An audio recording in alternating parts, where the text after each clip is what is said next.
So yeah, just to quickly fill you in there. Transo, Noko is not Noko is out tonight. So we're down two. But tonight is going to be kind of just more of a I, I don't even really know what to describe it as, just kind of a cleanup if we need RP things or if we need to make decisions on things, make things kind of like basically cleaning up Dunmorok Yeah. from just a dot our I's, cross our T's, put Did magical Noko scribbles get over the mad runic that I symbols. said that he couldn't find the bean that I threw, and that's why he's not here? 100%. He's actually looking right now in the real world for it. He's assumed the bean's now crossed over dimensions. He is on his way to Texas as we speak. Wait. Hey, no! I hear barking. No. it's just Baja coming for your beans. The old Baja Blast special. Anyway. But yeah. So I mean, we can kind of do a recap.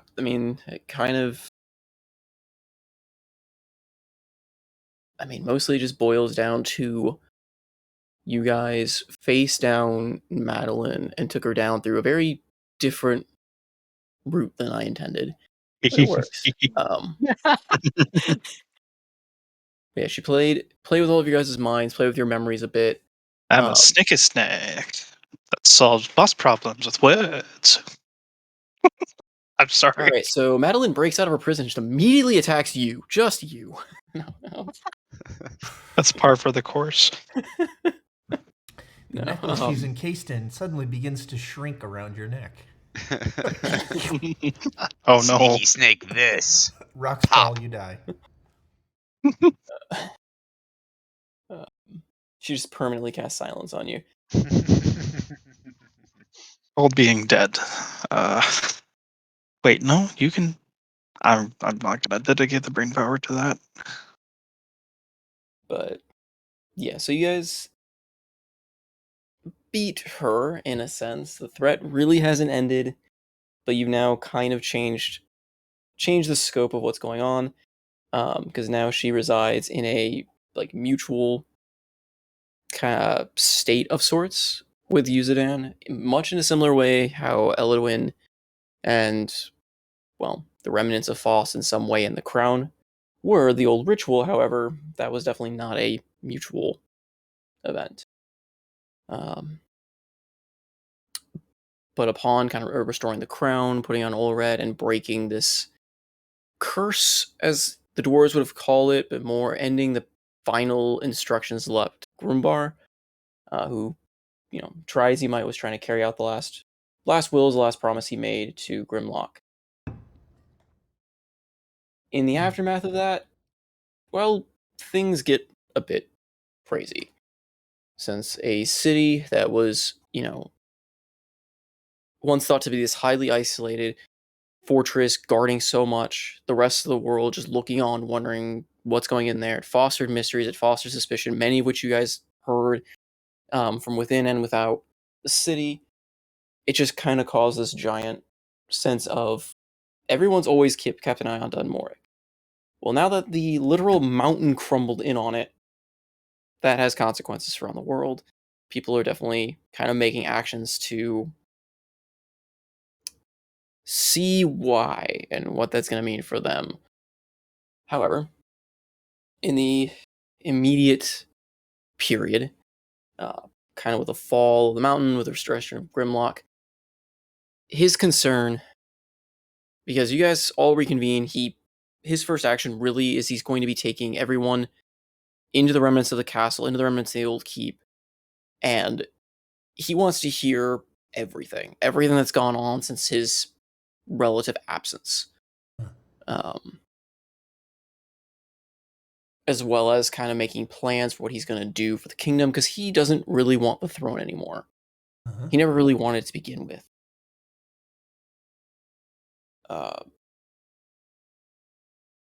So be done within the safety of the sanctuary.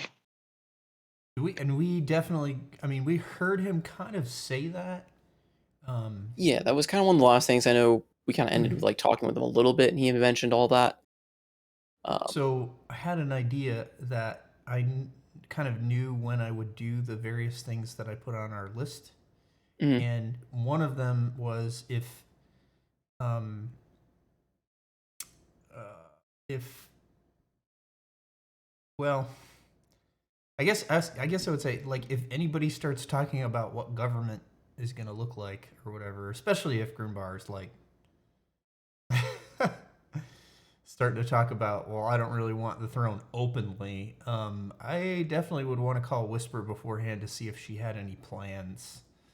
Because it didn't sound like she did last time I talked to her. She was almost saying, well, do you want to do that? And I was like, fuck no. But I wonder if Cough Salty has had any further chance to think about what Whisper might want for the kingdom. Because Alton Okay, is a good so boy, you would, and I guess, you kind of take that he's that gonna call Mom. opportunity, like, while so that'd be something I guess you'd be doing while would anyone be explaining to Grimlock, like, I guess, relative recent events or even any events at all? Because that's kind of what he initially wants to know, as well as he's going to look, he's obviously very protective of Olared, as well as, I mean, and Olared, of course, is protective of him, but also Ellie, and her first goal is to see if Ellie's okay. Um, and as it turns out, because I forgot to mention it before, because no, I mean, we kind of ended, Ellie did survive. Yay! She's still Hey. alive and well. Her power is definitely diminished a bit beneath there Uh-huh. with the fall of kind of the connection to the void there. She's definitely weakened a little bit, especially since Olared is no longer the herald of it. So her she can still talk to Ellie and she still kind of feels that pull to the void. She still kind of has a little bit of, you know, little bit of power, a little bit of remnant power, but most of that has now transferred to Absinthoss, as we kind of learned in the other uh, sessions. So something I'll have to discuss with Absinthoth, because it'll be more of his kind of thing, but it'll be kind of by Absinthoth's choice whether or not Ellie stays around. Mm-hmm. I imagine he will, at least for the immediate time, but it is kind of up to him. So we will have to kind of figure that out. But while you are conversing with Whisper, then, would anyone be conversing with Grimlock as far as, like, what would you tell him of events? Because I know in the time skip activities type thing, so this is just a way it's kind of weird that I'm trying to fast forward so much of this, but I want to not, like, spend another 10 sessions in Dunmork unless you guys really, really want to. But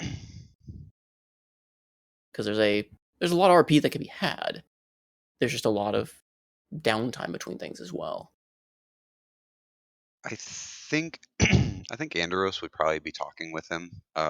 He mostly because I think of the group, probably Andros is the most well traveled and probably is the most has interacted with Dunmoric in its closed state more so than I think everyone else has.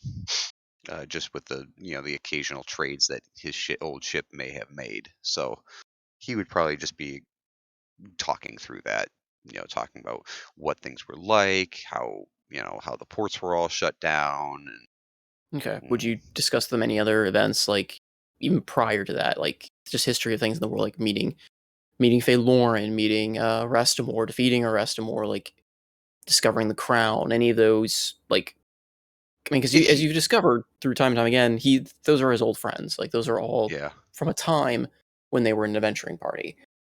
yeah, I think if he was asking about them, he would explain it and be, just he would be at face value.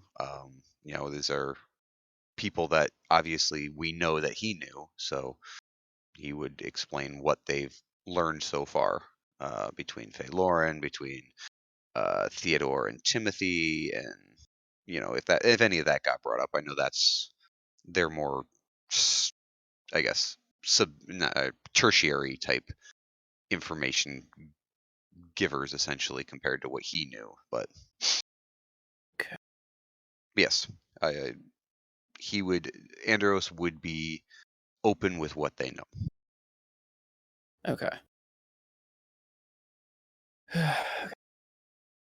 Jeez, like I said, yeah, this is a it's gonna be a bit of confusion on mine. Like I said, apologize for the craziness on this because I'm still trying to piece together how I want to run this. Um, First casualty of D&D is the DM's screen. not. I mean, kind of. Like I said, I usually RP everything, so like going through and trying to time skip is a weird sense to me. But again, I Mhm. don't know if everyone really wants to spend another 10 episodes RPing like single details with right now. Because like the big points are really that in because I really like the characters, but again, um, so yeah, in discussing these things with Grimlock, he kind of bears everything with a very like stoic look, but you can definitely tell he's like troubled. He's definitely kind of hurt hearing the fate of his friends. This is something that again, from even reading from the way he talked to you in his diary when you guys were in there, or the tales that he wrote, he never really wanted to turn out this way. Yeah. Um, Does he tell us like how he ended up becoming the king here? so yeah, because if you guys kind of press him more into his history, is this something I'm trying to think if it's something I want to RP or if I just want to like post a lore dump at some point with him. Um, I don't know which way would be better, but he would tell you his tale, um, because he compares himself a lot to you guys based on the story you've told of, you know, meeting together, forming an adventuring party with these groups with these he thought at the time kind of prissy elves, but they made for good stories. He at the time was kind of just barely studying the basics of druidics, before meeting Groombar, Oh, he was, and huh? learning. Hmm? He was, huh? Yeah, Oh, yeah. interesting. So I feel like Grimlock was more of a bard than he was a druid then. He kind of. I mean, he had the Yeah. magics of a druid because he was a stone druid, but he had the heart of a bard. Uh-huh. He So multi-classed. he multiclassed. It's possible to have like profession in one thing, but enjoy another. That's why he wrote his tales. He documented everything he enjoyed. That's something he enjoyed, and that's part of what drove him to stay with these companions and do all that. Um, and a lot of the tales are very almost, I don't want to say cliche, but stereotypical from what you'd hear from other adventurers telling their tales, like taking out bandits, taking on these impossible missions with this group, right? And the different they didn't get along at times. The whole almost tropey feeling of this adventuring group. Um, but kind of the key, I guess, thing where he became king was the wish he made. So because the biggest thing he kind of regrets amongst his group, as well as like a lot of the others, is they didn't really notice what was happening to Shara through all this. Mostly because they kind of left it to Arestamore, who he knew was in love with her, but just that Shara was slowly being like communed with by the void, and they didn't really catch on to it quick enough, or so they thought. Um, but in one of their adventures as a group forever ago, they as a kind of as a spoil of war, something they came across. They came across a scroll of wish, but it was partially torn. A lot of like parts were missing from the spell itself, but it was still legible to the point where they knew where it was. And Grimlock had spent many nights repairing this scroll, kind of filling in the blanks using the knowledge, like his kind of enjoyment and craft of writing, along with his druidic magic to try and piece together this scroll. But it was made a promise, since they didn't know what it would do, that they would only use it should nothing else be available. They kind of made that a pact of themselves, and he gave it to Riel. Well, from the diary you guys saw, he finally determined that time was when Elodin was basically ready to sacrifice himself to try and stop Faust and Shauna. He grabbed it, filled in the final blanks that he had not written down, and just wished for a happy ending. And the result of that, along with what the other three wishes collided, resulted in him like them waking up again in this area with all of it gone. Nothing seemed to be correct anymore. And when he returned to Dunmork, everyone was hailing him as a king, and he had no idea why. Ah. And when he tried to put his books out, he tried to put all his things out. Sure, people read it. People were more than happy to read his tales and call him the greatest storyteller ever, and be glad that he was the king for it as well. But no one believed the stories because they were just that, stories, which drove him to go back to the site where it all happened, and that's where he found Olared.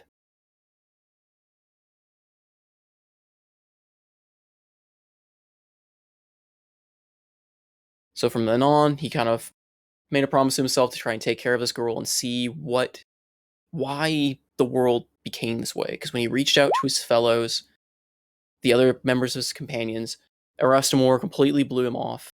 Never heard from him throughout most of the time. Elden was gone. Lauren, he learned tragically through trying to get where Telemir had been returned and called a traitor. You saw the memories of Faye Lauren was called was trying to plot with demons to bring down the king and all that stuff, and was executed. So he was not left with a lot of options.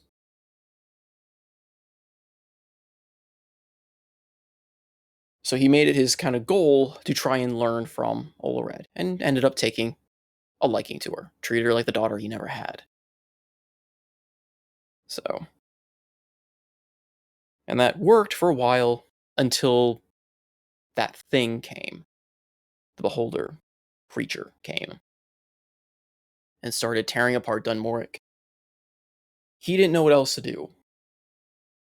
So, kind of in that panic moment, that kind of almost everything from the past being brought back before him again, the only thing he could come to mind was, I have to do what Elwood did. I have to seal whatever this is with me and try to recollect from memory what his friend had done. What did we get? Oh, bot. Okay.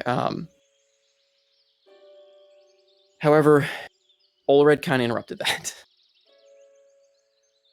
And instead of fully binding, he took a coward's way out and broke the crown instead, and instead trapped himself and Olared kind of forever in this prison, hoping to keep just him and her safe until he could figure out what to do. And took task Grumbar with, protect the city of Dunmore, protect my people. That's all he remembers, because then he was, trapped, spiritually fragmented amidst his own books, his own memories with Olared.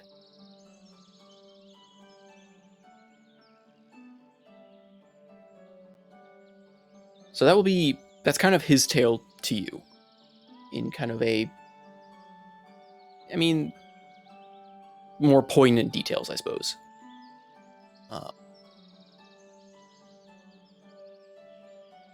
As far as a response that you would get, Alton, from Whisper, what exactly would you tell her went on? Because when she actually answers, she is going to be a bit explosive, going, just what the hell happened? Scouts from all over the road, have just reported that Dunmore has collapsed. Uh-huh. The Faceless Network is pretty extensive. They may not have people necessarily on the inside, but anyone from a mile around would have seen a mountain collapse or just basically disappear. I'm fine with RPing it. Shouldn't take too long. I usually try to keep the conversations with her pretty short, because I usually run into territory where she starts asking me to do more things, and I'm like, I gotta go. I should go. Yeah. So, shouldn't Okay. take long. In a tunnel, gotta go. Oh, battery.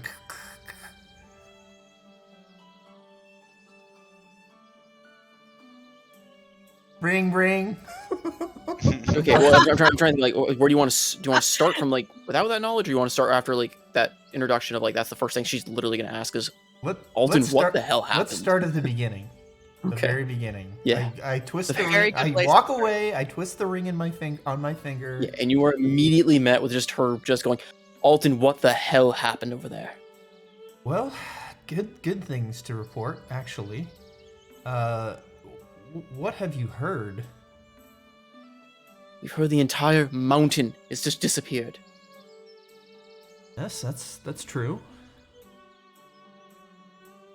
Is that all? For now, we have scouts moving in. But if you're still alive, are you in there? What happened? Well, it turns out that my estimation of how great an evil was keeping this place locked up was a little bit of an overestimation. Although there is still great danger. There was a void creature that had taken hold of the city, and through long and varied bargains and interactions and rituals that I won't go into detail on right now, it was imprisoned here, and by the king of the earth elementals, no less. And he was the one that created that mountain, essentially, and locked the entire city down. And he was trying to preserve the city, if you catch my drift, by actually encasing it in stone and also turning its citizens into stone. But through some quick thinking of my compatriots, we've broken that curse, and he has left. We've also banished the void entity for the time being, although it is still capable of doing great harm, I suspect. But your scouts should move in as quickly as possible, because this place has quite the power vacuum.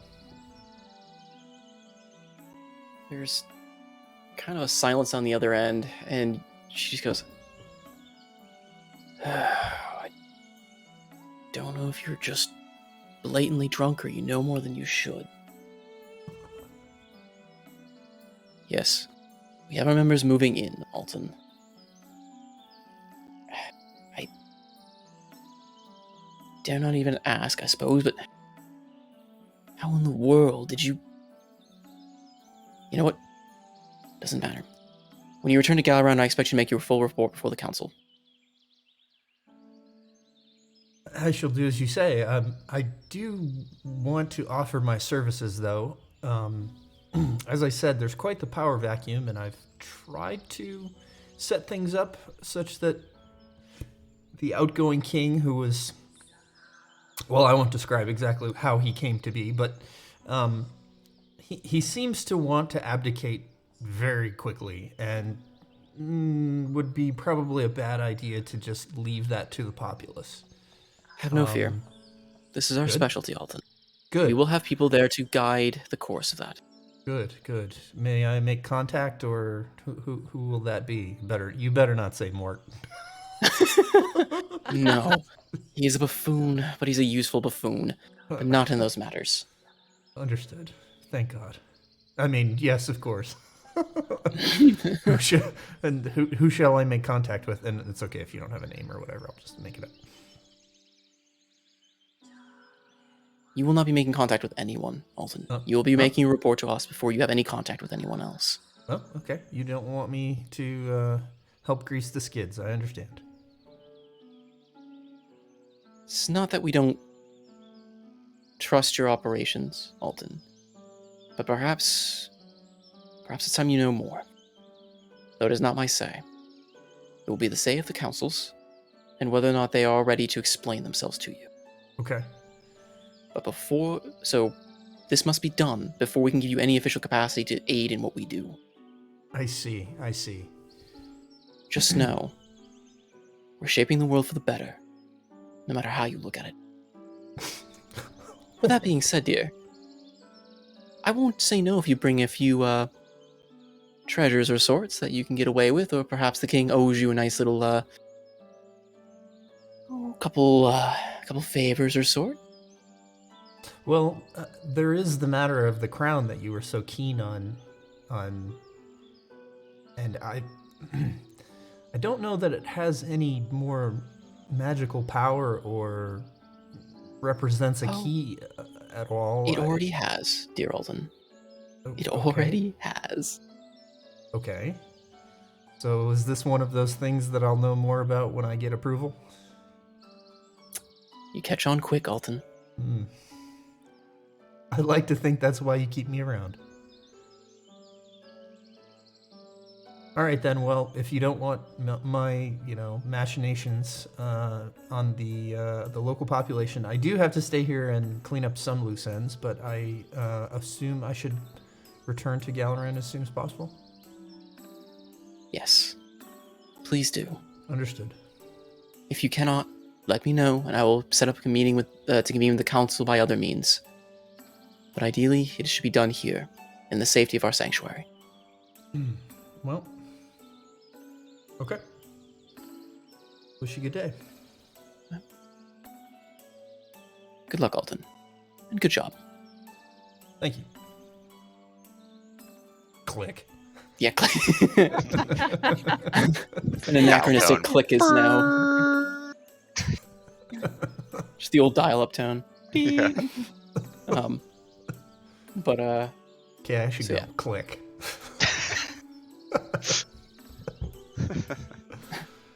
Hang up on the council. Click. You got shepherded. Don't you dare hang Okay. up on us again. Click. we've been trying to reach you, Alton, about your lifetime extended warranty on your Your car's click. extended warranty? Click. On your boat's extended warranty. Your Are you happy with your long distance provider? Actually, yes. Click. We can forgive your student debt from Bard College. Anyway.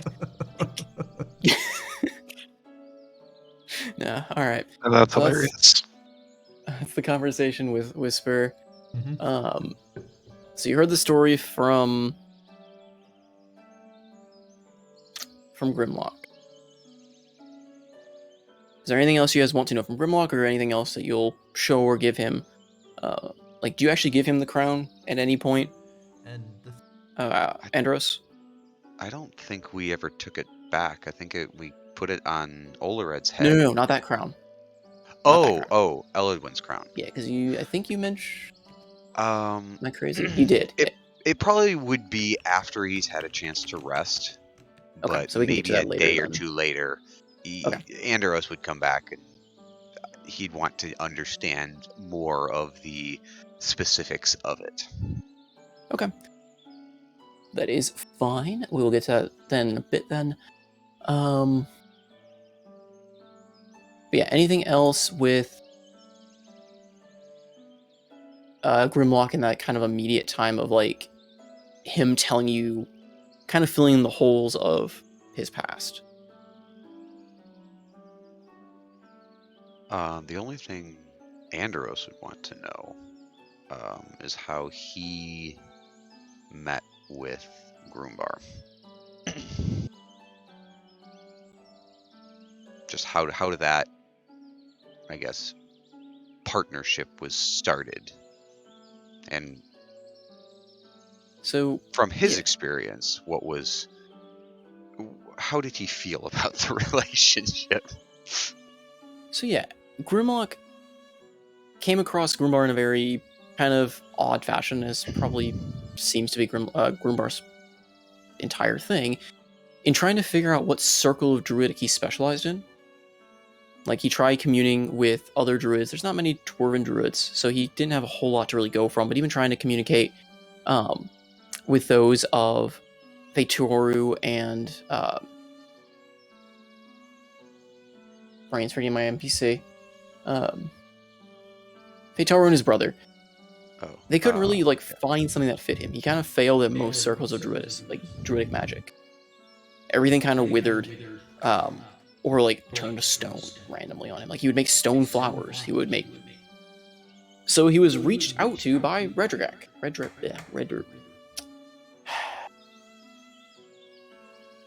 Regdrak, Earthbelt. Regdrak. That's Yep. it. Who told him that perhaps he was looking in the wrong way at druidacy and showed him the magics of stone druids. Told him about the patron that he served, Groombar, and after that knowledge and trying to commune with that, Grumbar answered directly. And basically told him he had been waiting for this, much to his dismay.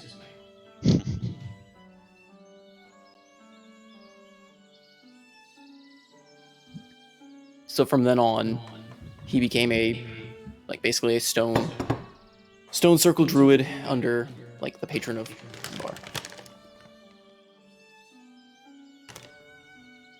And how did the two of you get along? Yeah. Rocky, I guess, is the best way I can describe it. Oh, Ironic. good. That's not alone then. Great. But despite his rough appearance and craggy nature, he's a fine fellow. I hope he does you well. Despite all the arguments, it's always nice to have a friend I could rely on. No, at least that's good to know. I was a little worried. You seem very ready to ditch this whole lot. I can't really blame him. I did something I shouldn't have done to him. I can't be mad at him for being mad at me. Mad at me. He seems pretty irate with you. Yeah. But I suppose I deserve it. Only trapped him here for who knows how long, and forced him to endure a job he didn't want to do. All for my cowardice.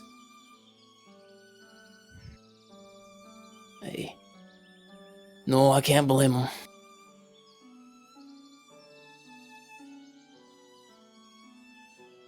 well, at least you know where you screwed up, and you've got a whole lot of people to do better for. He just groans a little bit.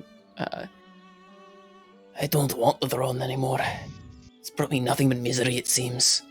It's not the ending I would want. I'm out of touch. I messed up. I just want to go away.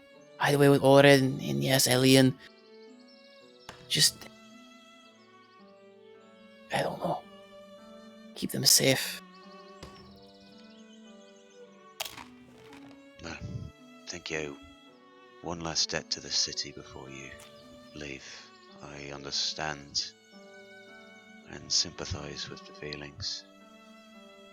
I know.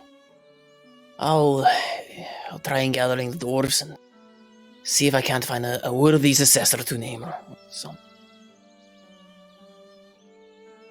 If I figure out something, yes. And you'll kind of look over each of you during this.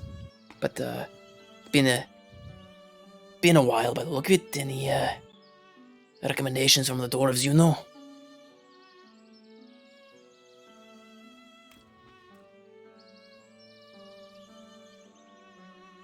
Well, there was this one guy. What was his name? Evian, you know who it was. And you just see him beaming from ear to ear. What's going on? Dang it! I just Damn it, Key! I just I had to go to the bathroom. Andros just shakes his head. Never mind. Oh, man. I think we've ragged her enough. Check I with think the King Thunderhands has a nice ring to it. I just see a very visual discomfort at that. Yeah. Looks away and just goes mute. Alton walks up. I heard you guys were talking about Thunderhands. Yeah, I thought he might make a good king, you know?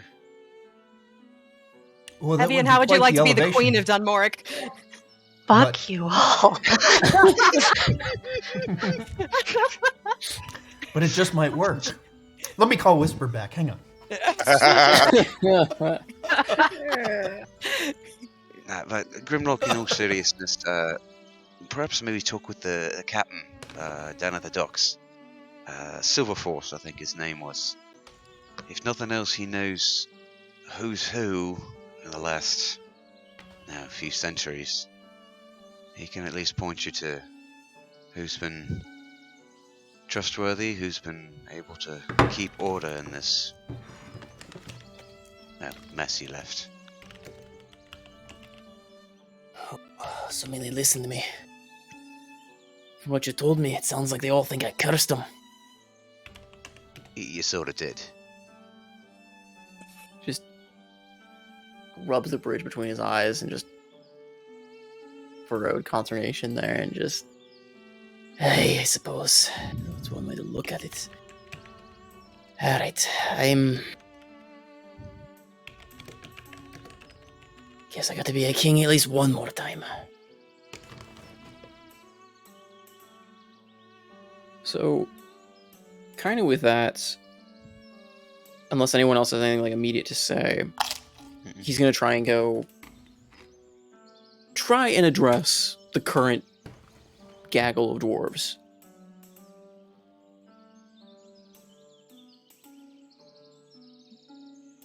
No. Andros nods his approval at that statement of gonna go be a king once more.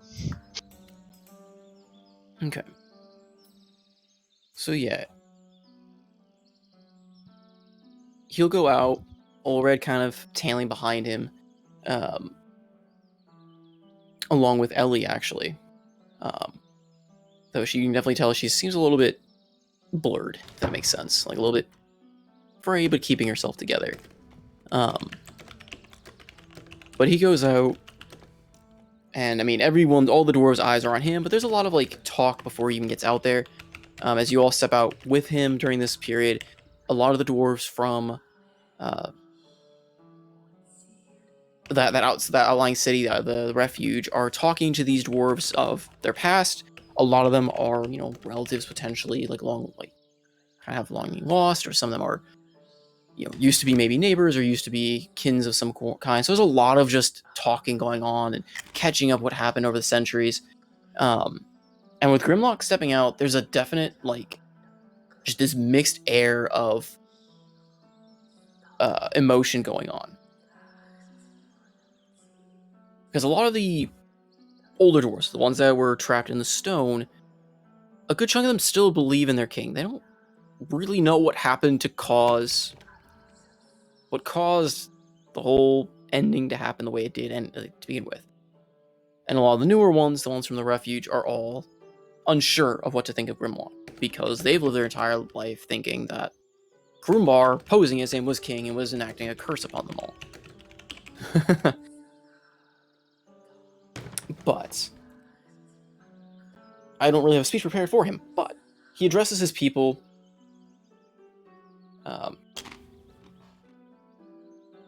Citizens of Dunmoric.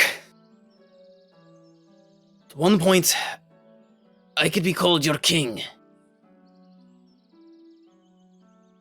That was as I have learned a very long time ago. During the age when an abomination tried to take our home, I made a choice. I tried to save everyone. And I failed you all. And for that, I deeply, deeply apologize. And he bows to this group of dwarves. But this is no longer about the past. We are all here today because fate has decided to give us one more chance as the dwarves have done Mork. I don't know about you, But I don't want Dunmorok to fall. I will resign as king. And I will not hear anything about that. No matter your opinion, one way or the other about me. It is time for a new future of Dunmorok. And for me to sit gracefully alongside my daughter. I know many of you didn't support her when I tried to make her queen. And I'm not going to try that issue again. Again. Past is history. And I want to write a new book. So, the new folk that I have yet to learn your names, but I will call kin nonetheless. I ask that ye go out, gather the rest of the dwarves. I have heard there are others out in the ports. There is no more restriction, no more curse. Access to the city should not be denied. I want them to come home, if they wish. We will rebuild this kingdom. And I will take from the lot I deem, as well as your opinions, on who will be the next king of Dunmorok. Thunderhand. Thunderhand. That dang dumb there Thunderhand, he's a good guard. Reliable folk. Just the rest of the dwarves are going, who else Thunderhand? It's just nudges both Andros and Alton the side of her. It's just them running around. They're standing a good couple feet higher than the dwarves, but they're just shouting Thunderhand, trying to. And Grimlock is just staring, just groaning at you guys. All right, with that, I ask that you start to rebuild. Go find your old homes and help each other out. I don't know how this is gonna work, and we'll have to sort it out when the rest of the dwarves come back. Till then, welcome home to Dunmora. And he doesn't really get a rousing ovation. Golf clap. It's Golf clap. yeah, kind of a mix of some slow claps, some kind of just talking amongst themselves. But you don't hear any, just kind of listening, and you don't hear any dissidence or anything of that. It's more of a kind of just they're almost very robust minded, okay, what's done is done, time to go forward, right? So they start kind of talking amongst themselves again, some still just talking about events, but a lot of them are starting to talk about, okay, well, if that's the case, where are we going to build? Who knows who this is? Are these people still around? Let's get this city built, and kind of starting to survey the landscape. And a few dwarves start stepping forward that were encased in stone, kind of taking up a bit more of a leadership role in all this. And Grumbar will point out that these used to be, former advisors that worked alongside him. So not exactly nobility, but generals or even kind of forge leaders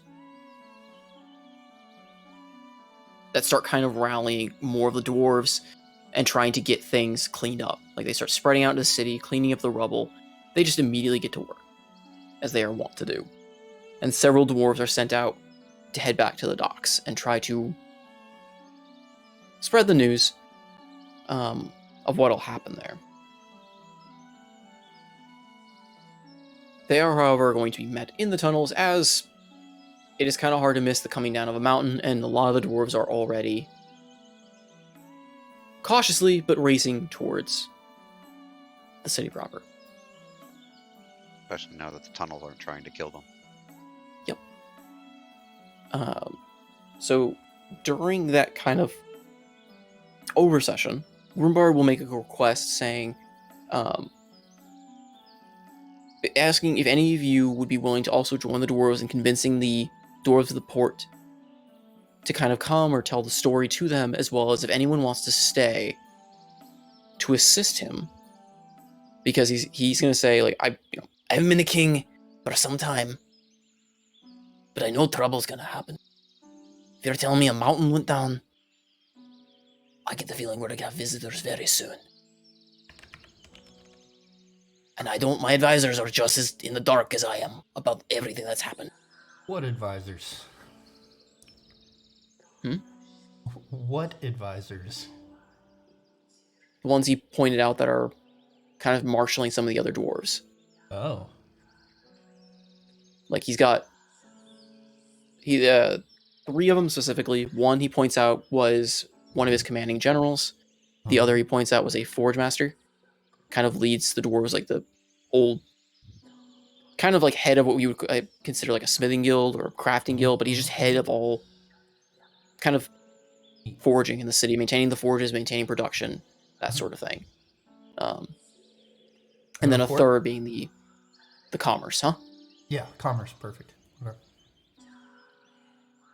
So there's three that he points out that have kind of come, that were encased in stone, but have now immediately taken up their kind of respective roles in trying to marshal the old dwarves as well as the new dwarves in getting the city built. Again, dwarves are pretty level-minded. They're pretty much I compare them very much to like a very engineering mindset. Like they're not going to dwell right now on just everything that's happened and trying to like focus on that. They're going to try and put their lives back together right now and then worry about that later. Because they see that around them everything's gone to shambles. If they're being told what's true and everything's been like a century of them being in stone, they have a lot of work to do because they're not going to be taken by surprise again. So they pretty much were already on the move trying to set things up. Fucking respect. Just, we were in stone for a couple centuries? Huh. Well, there's still laundry to do. Let's go, guys. Yeah. I have all these feelings and emotions. Slap. Just get to work. Well, more so like, I have all these feelings and emotions. Good. You can think about them while you're moving that stone or cutting this block or moving this thing. Like you can work on it, but by Morden's hammer, we're working. Like stuff to do. The dwarves are nothing if not pragmatic. Idle hands are the devil's workshop. That's kind of how I'm going off the very traditional I like it. Forgotten Realms dwarf mentality of that regard. If they are a very industrious people, they are very like, we're gonna get things fixed now. We're gonna make progress. Like we trust in the judgment of what our king has told us. And while we may not be able to like fully think about it yet, we're gonna make sure that everything is like that our people are okay before we go worrying about politics. So they are already set to like trying to clear rubble. They're trying to restore the houses. They go out and check damage to the surrounding area, the city proper, see what forges are still around, what they can, what stock they have, food and all that stuff. So these three advisors are kind of marshaling that effort. How do they respond to a blue tiefling with a jaunty hat and obnoxious sarcasm? The advisors? Yeah, or just dwarves You were in going to general. say an obnoxious accent. I mean, the old dwarves. I mean, the newer dwarves have kind of seen you already before. Yeah. The older ones, I mean, they've seen Stranger at the moment, and they're already kind of living in a strange time. Sure. Considering they were just stone, so they kind of give you very odd glances, kind of curious ones. Some kind of maybe stay away from you. But having seen you alongside the king, and seeing that no one raised an eye about that, they are just kind of like, well, if he's a threat, we'll keep an eye on him, kind of deal. But he hasn't really shown himself to be one, so they're less racist than the humans. Got it. Yes. Again, they're very pragmatic. I like it. Unless you are like showing yourself to be a threat, or you kind of like just came up unannounced. Like again, they saw you with the king. He told kind of the story a bit, as well as the newer dwarves who've seen you before aren't batting an eye to you as well. Okay. Yeah. Again, there was also some discussion amidst them. So between the older dwarves, I'm just gonna call them old dwarves and the new dwarves, about what happened. And the new dwarves would tell them of the adventures that came and led this entire thing to free the city. So they already have a vague idea that there are outsiders. Mm-hmm. They're also not, the old dwarves were not isolationists. They had, remember, Dunmoric as you've heard in some of the older stories, was a thriving city of trade. Mhm. So they're used to dealing with a lot of people, like different races. Yep. So, Yeah, basically, I asked, just Andros would probably be working to link them with at least the ports. That would be his main point of, I guess, intersection with their work. Is he'd be working to link the people who have been here, basically the people living in the ports, with basically these new people. That would be what he'd be trying to link, kind of more on the working class, and like you said, the very pragmatic level of, okay, we're moving this, okay, we're doing this, yes, we're going to be having, there's definitely going to be ships coming in, there's going to be commerce coming in, how are we going to, you know, getting temporary warehouses, all the stuff that would be found on docks. He would be helping get working on that. okay. Staying away from the politics side of things.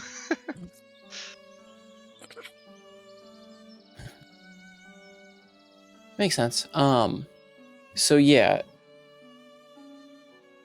I mean, that's definitely doable. Like I said, you can follow them back to the docks. Yeah, it's mostly just as a Wait. overarching, this is what Andros is doing for, outside of the select conversations he may have. That's generally what he's doing. That's where you'll find him, is I mean, at and the you'll ports. find that. Gosh, my keyboard's acting. Hold on.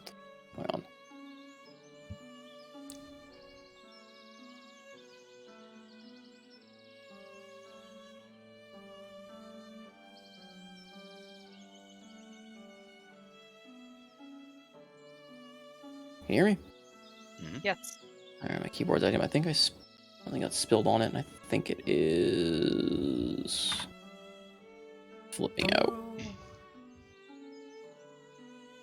Yeah, gamer gunk. No, just I think water. Funnier if it's gamer gunk. No, except my dog ran into my desk earlier and it knocked over knocked over a water bottle I had. I tried cleaning it up and it wasn't acting up then, but it is acting up now. So, find out.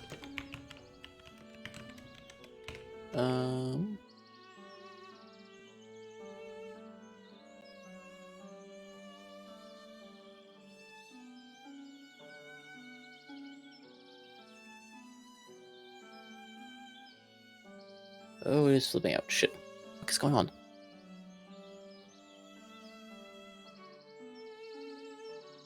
Keyboard, cut it out. It is like spamming something. Fuck. Keyboard's possessed. It's speaking in tongues. Basically? Madeline has I was just going to say that. He's erupting from the necklace. No. He's erupting and it's just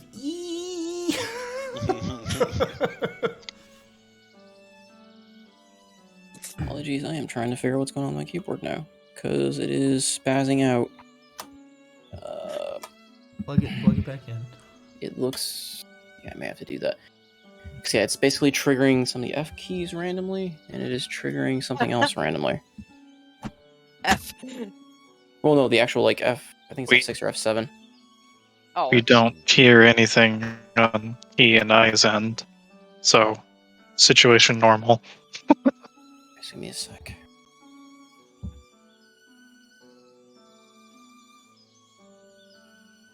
Can't actually mute myself. I can't click on anything. Oh. What the fuck is going on? Oh no. That's fine. It's not like you actually need to click on stuff for your computer to work. When in doubt, restart. He managed to mute himself at least. Hopefully he did that on purpose. Oh my. Quick, it's the next puzzle. Write it down quick. Yeah, right.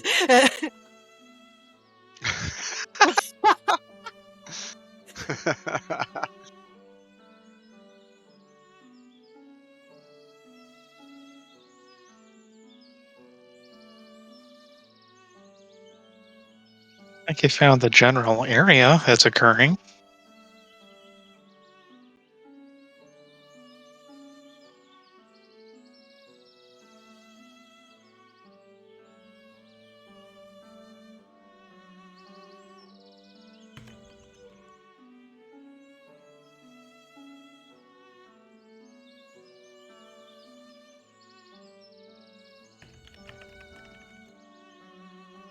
Can you hear me? Yes. Yes.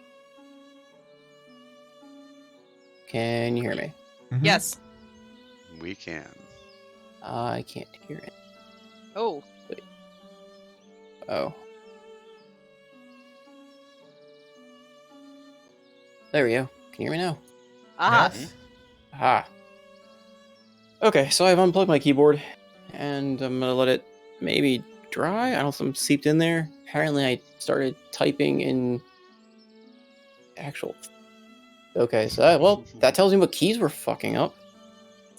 So I think it was that general. Yeah, I think it's probably where some water got into the keys. Then I'm gonna hope that if I just let it sit and dry and chill, maybe it'll stop spazzing out. Otherwise, I may need to look into taking it apart and cleaning it, or getting a substitute keyboard for a bit. Put it in rice. Yeah, I was gonna say put it in rice. People cutting the secret tech. I mean, it's kind of a gremlins will big come keyboard to solve put it. in rice, though, unfortunately. Because it's a full size one, so it's got the Oh, numpad. you don't have a tub of rice on hand? Come on. So just dump rice on the keyboard then. Nothing could possibly go wrong with that. Just take, Oh, yeah. just take it apart. It's fine. It's no worries. Oh, trying to tell me to take it apart and then dip it in rice. I got you. No. Trans is dying inside. I'm tying the noose over here. Just somebody stop me. Do you So have for a Kay, source it's of Thunderhand compressed for air? trans. For God's sake, use it. I do have an electronics duster thing I can use, but anyway, There we go. I'll use that in a bit. For now, I'm just gonna let it sit because I don't need to be typing cryptic words of the Matrix here. Do me a piece of mind and let it sit upside down, if you would. That will at least get the water to pool in the keycaps and not in the keys. All right, it is upside down. Hey, there we go. Upside down in a pile of jasmine rice and Oh, fancy. no, fancy. I'm going for the fan. Only the best. Saute at 350 degrees for 5 minutes. Why And does your wait. iPhone smell like bismati? Oh, you noticed. Thank you. Casually waves phone around. D&D, everyone. D&D. Yay! These are the moments. Where did I leave off just before having my keyboard possessed? Something. Oh, hand wave beam stuff.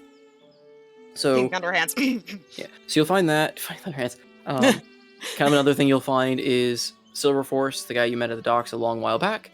Well, he directly reports to the advisor, so he's Sweet. a bit surprised at all that. So he knows who he is, because again, a lot of the stuff you heard from the docks, dwarves knew what was going on, like the whole turning stone, and they lost a lot of relatives. So other kind of things. Alton, how did you want to deal with the not death? Yeah, so I was of thinking about that. Break? It's like... So I think only the people that were around for the battle really ever saw Alton himself. Mhm. Because the last time Alton was all the way back at the boat.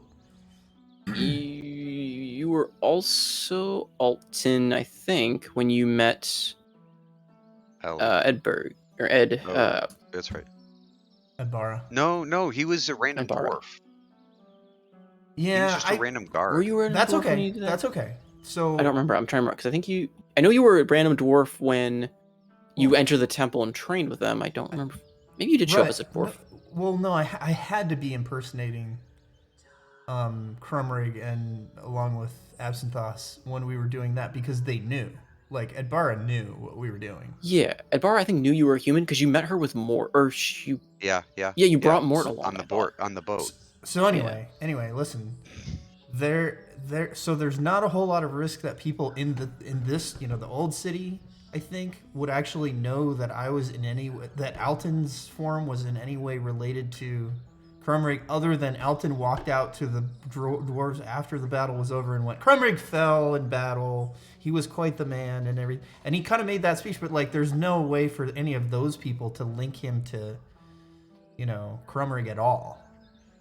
So I was kind of okay with assuming that if Crumrig ever shows up, that only Edbara and the other brother that was with her would probably be able to point out to people, hey, that was another guy, right?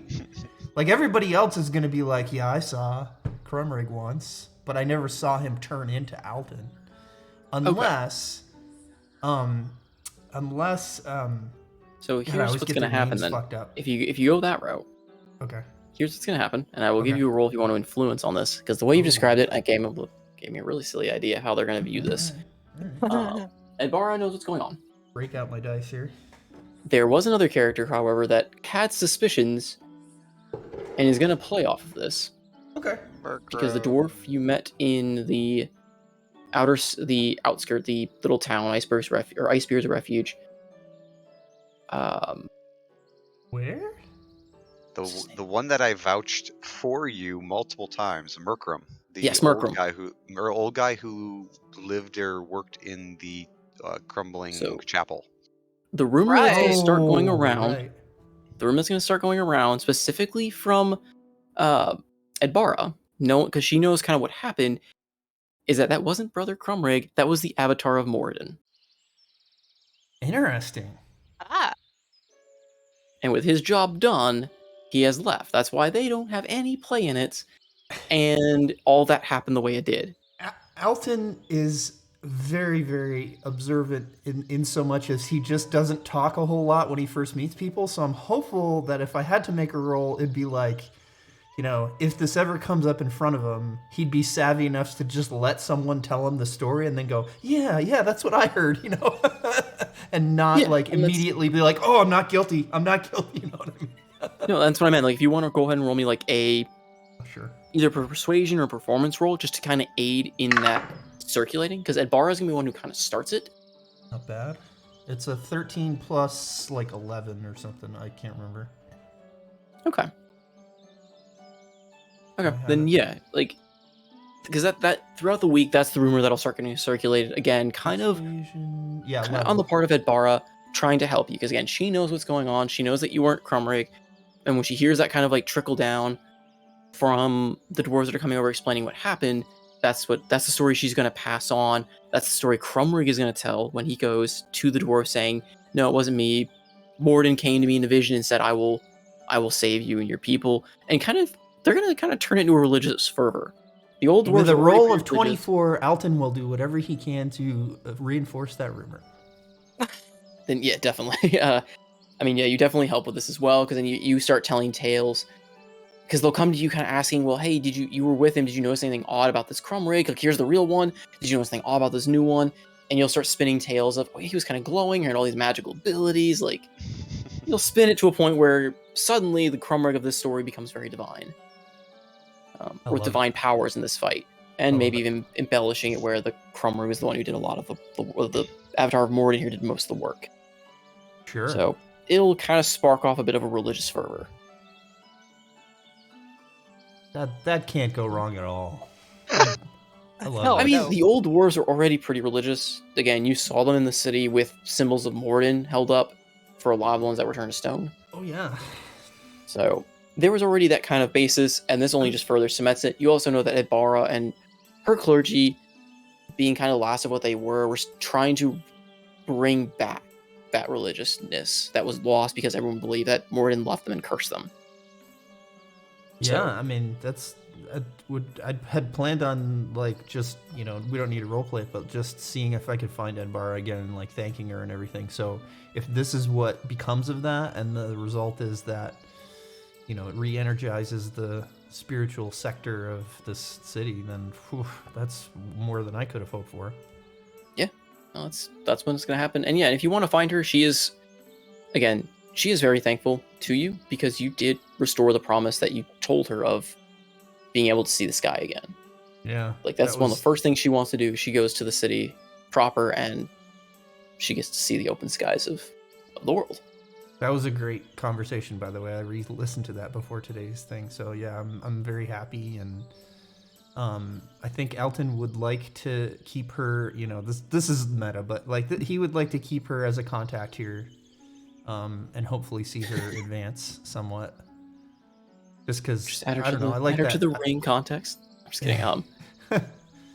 No, I mean, you know, you can she keep in touch seems with her. very, Like, yeah, she seems very forthright and earnest, and also not incapable because like she helped us a lot. So I think that would be a good, kind of connection to keep.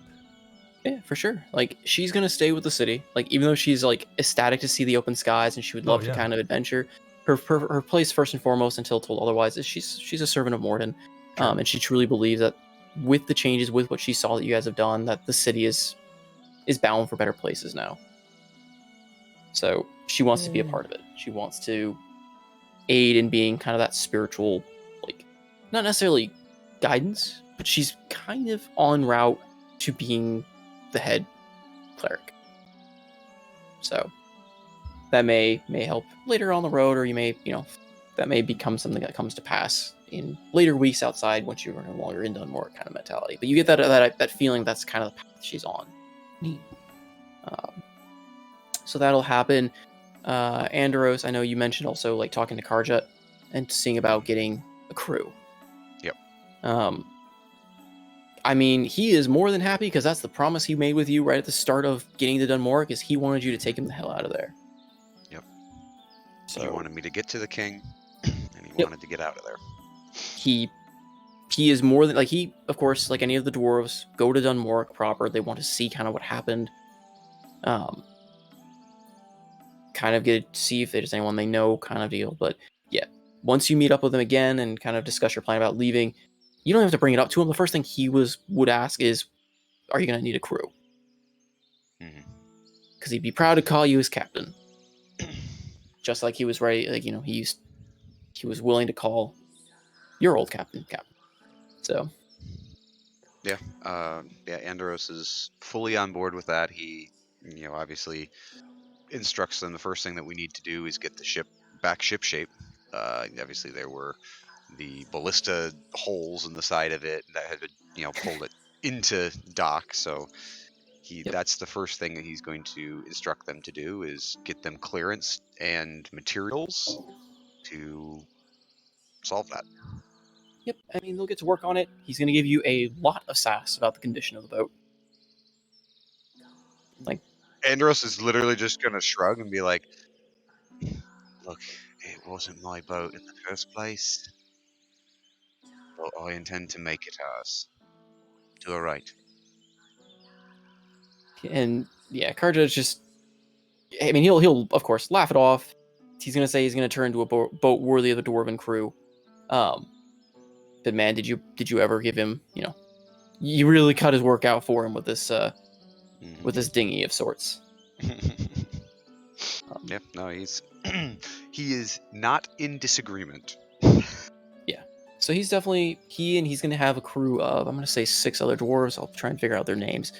But that'll be kind of the Karjut like group that joins you, and is for the most part they're capable warriors of their own like standing. They're not exactly inexperienced, but they're not adventure type characters. Sure. But they're seamen. They're seamen seamen. They're seamen that have been out of practice for a while, because again they've all been hit by those restrictions to never leave. So they've had their sea legs taken for a long while. But instinct and years of training kind of come back to them as they get on board and start working the ship. Yep. Especially Karjut, who is just loving every minute of it. Yeah, so it's still very, very fond of jumping in the water. The best kind of sailor. So for that, definitely, and they will start working on getting the ship repaired. Any like material acquisition and all that, Grimlock will get for you. Like that's Mm-hmm. the least you can do is get your ship kind of fixed, sort of deal. Something else. I know a lot of you guys want to have private talks with certain characters. Finding Martha. I know that was one that a couple of you guys brought up. Oh yeah. So yeah, you actually. I mean, it's not exactly hard to find her. There's not a lot of fanfare in that regard because you ask around, the dwarves know exactly who you're talking to because the stories were being taken. Don't have an hour-long puzzle for us to detective our way through to find her? Damn you. I mean, to be fair, it's a puzzle that has existed since session 5? So I think this is the longest going puzzle in a sense. Totally joking. I know. But yeah. And you do find her. And just like, yes, she was encased in stone. Okay. All right. But she wasn't imprisoned like people had thought. She was actually taken in. So what you find out with Martha is she was actually taken in by Grimlock himself because he wanted to hear the history of the area after he became king because things weren't adding up to him.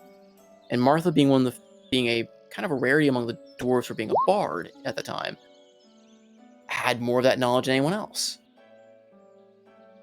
But unfortunately, the timing kind of synced up where everything fell apart.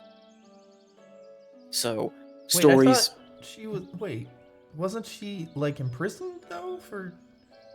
That's what the stories told of her. Okay.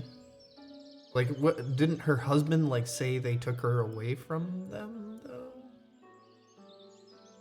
Yes, they took her away. He thought they were imprisoning her. Oh. They were not. They were bringing her to Grimlock. But he didn't want people to know what was going on. So he kidnapped her. Kind of just gave her an official decree that she was to be taken to the court, taken to the king. So this was a lot like what happened to us when we got taken. Okay. Yeah. It's more of a mix of like... And the guy moved his family away after that happened. It's like, wow. Okay. There was a bit of misunderstanding and things that kind of occurred in that scenario. Well, good. Then we can get them reunited. Yeah, she says no, she was never really imprisoned. She was requested by Grimlock to kind of tell what happened in the past. And she actually... Something she'll also let you know is that she also kind of played a part in trying to get her family to move. Because Martha, after getting kind of more of this conversation with Grimlock, more so than any of the other dwarves really got about stuff in the past not adding up, because she started to catch on faster, or catch on to something not being right, and she made the move to try and get her family out. Huh. So perhaps that may have trickled down as misinformation of she was getting captured, or maybe she was just trying to tell them to leave. That's actually a good outcome. That's awesome.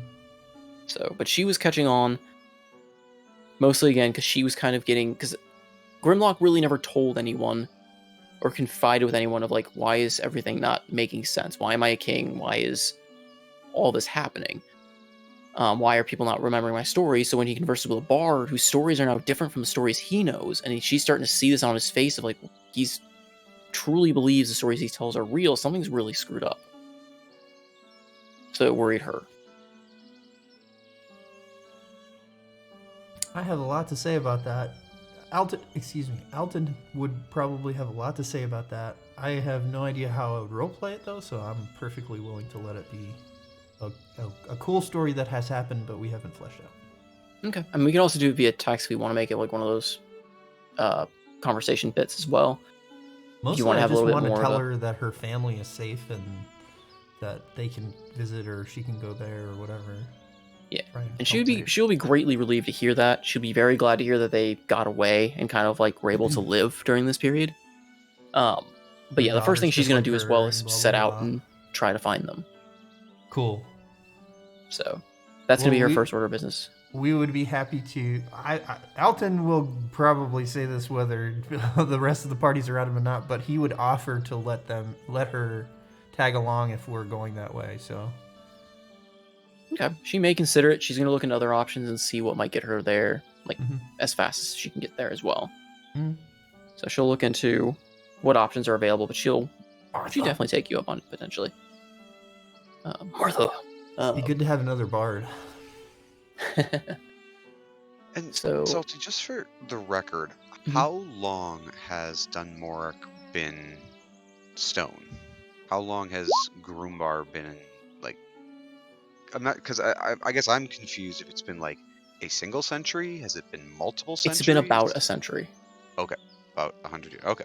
about 100 years. Dwarves are very long-lived, Mhm. thankfully. But it's for the timeline for Dungmore, it's been about a century. So for most living mortals in the area, that's why the history is kind of distorted what Dunmark used to be, especially with the complete shutdown. The only ones who may have more direct knowledge would maybe the elves.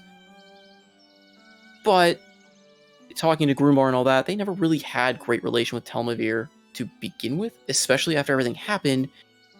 He didn't want anything to do with the ones that killed Thalorn. Mhm. So he actually kind of cut off ties with them.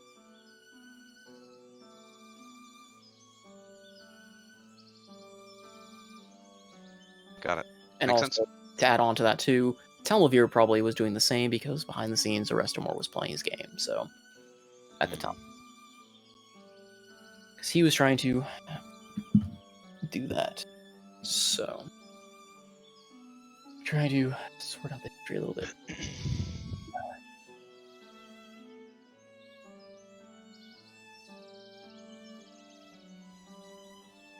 Okay. So there's that.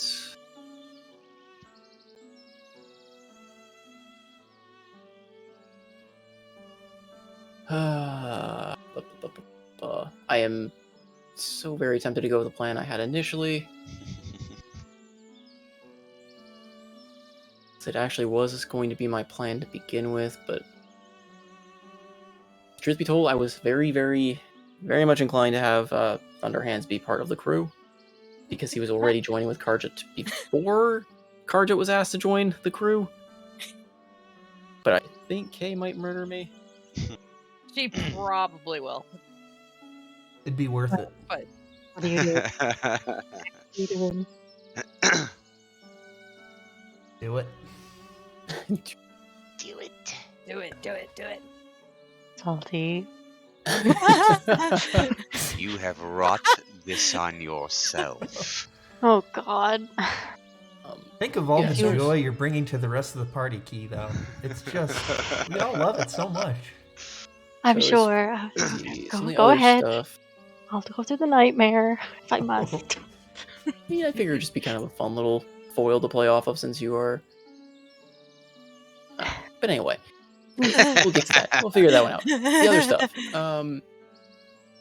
Marani, private talk with Sedan. I mean, is that something you wanted to RP openly, or is that something you wanted to do in the conversation thing? Or I would prefer being able to RP it if everyone is cool with that. But we can, like, if there's other stuff that we want to do, like that's done more specific, then we can wait for a minute.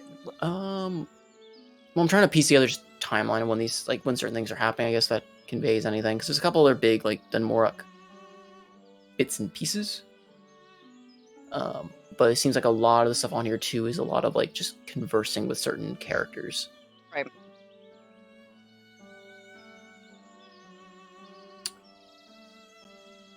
But so like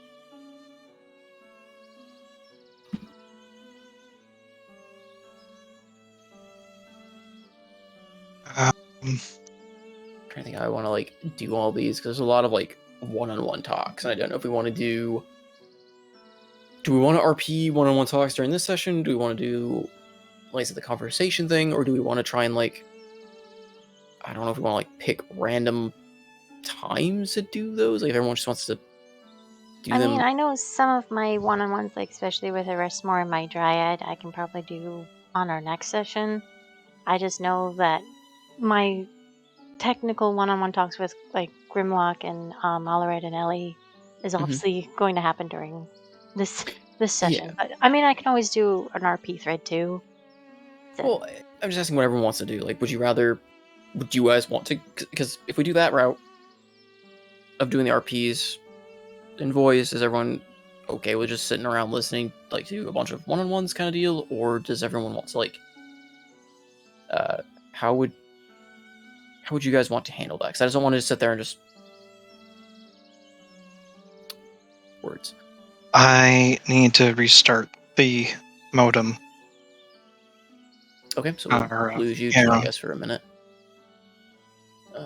Yeah, because we keep cutting in and out every like 3 minutes and Okay. Well then, losing a bunch of the information. That's why I was like, "What's going on? What's happening?" okay. Well, you guys do that, and I'll handle some of the other stuff then Oh, outside. So I guess other things real quick then. Bu- bu- bu- bu- Unfortunately, Marani, there's not a way for you to talk to Arrestamore right now as well. So we'll have to figure out how that's gonna happen. I mean, you Well, have to talk with me first. Yeah, you have well, to talk. well, here's what I was thinking. Like, I know that I currently, right now, only have meta knowledge of the fact that Evian can like summon Arrestamore, but I was also thinking that I could through like mind link shenanigans, like because I'm assuming that through the pact that she has with him or whatever, like could I like speak with him through her if I'm mind linked with her? Um, Possibly. Okay, we can figure that out then. But that would be, I guess, all three of you in a sense, because Evian would have Yeah, to be yeah, involved. Because yes. you're not really gonna have a private conversation unless Evian just like goes into a corner and starts humming loudly to herself or something. Yeah, yeah, Um, yeah. but But okay, that's something that we can figure out later. I mean, I even said this before. This is not something that has to happen right now. It can happen when we're on the boat or whatever. It is not a priority. okay. Yeah, it's fine. Is okay. So some of these other things. Let's see. If we want So to try to knock out, Andros. if we want to try to knock out some of the last little, like, I guess you'd call them, like, I guess clerical or Yeah, that's what I'm trying to look at right administrative now. stuff. Like, That's what I'm trying to look at right now, because all the other ones are a lot of soul talk stuff, which I guess like I said, we could potentially do in our next session when you guys are on the boat and we have a moment of that nature, or at least if we want to do one-on-ones in some way. Depending on just who wants to sit there and listen to me one-on-one with an NPC, or play two NPCs or three NPCs at once, apparently. We should So we're at probably round table of tell Andros. Grimbar or Grimlock about the Lich Dragon. Well, I I figured you think, did. yeah, I think we did tell him. I think I said that Andros would have explained basically what led up to them coming to Dunmoric. Yeah. I had So, said he was fairly open with that. so some other clerical things then to kind of go through. Or things that are more specific to like needing to be in Dunmoric or interacting with these specific characters. Andros, so some specific stuff for you. One of the first things is whenever you do get around to showing him Elodwin's crown. Mm-hmm. I mean, his first response is he's going to look very he's going to look very sad at it. Obviously, like this is something they buried together and put his friend to rest. But when he takes the crown from you, like to kind of hold it in his hands, you're going to just see an immediate sense of almost of revulsion across his face, and he's going to throw the crown against the ground. And before you really even get to like react to that, just immediate like that response, he's going to mutter a few words of incantation and cover it in a dome of earth, using Molder to kind of like form over it. What are you? Look, I know it's fucking cursed. I was trying to tell you that. And despite everything that's happened, this is the first time you see him with tears forming in his eyes.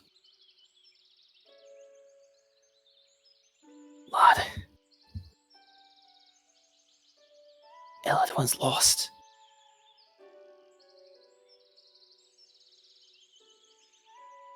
You won't. What's that? He can't be. don't hear him anymore in there, lad. That thing is what's listening now.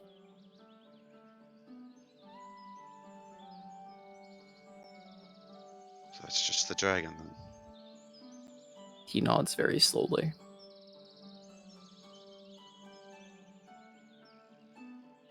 Andros's face like screws up. Kind of turns to the side.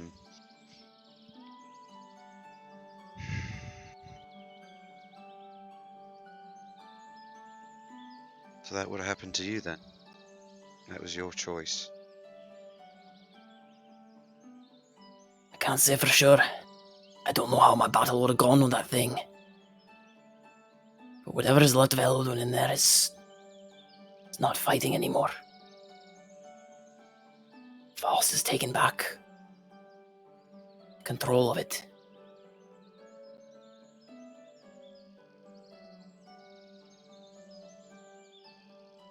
So what do you do with this? There we go.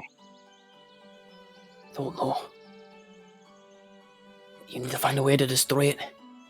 Purge it. I don't know. Maybe the elves know something I don't. Maybe those in the White Order know something. Burn it by Palor, I don't know. Just, you have to be very careful with it. It is listening through it now.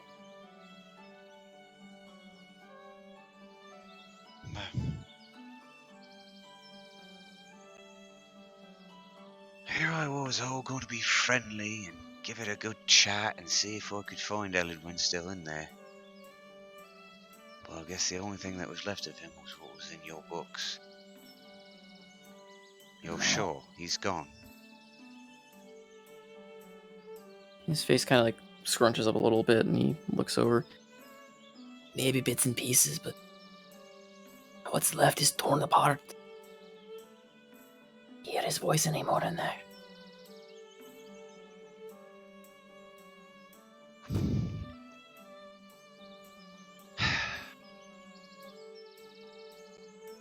Alright.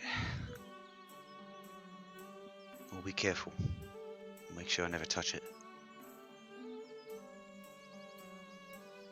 He kind of gives you a stern look before he reaches down, and you see him again mold the earth, and he hands the crown to you, but it's encased in a, like, outer layer of rock. Like, he basically encrusts the entire surface with stone.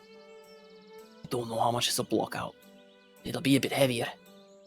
It may help from him hearing and seeing or whatever he's looking at through here.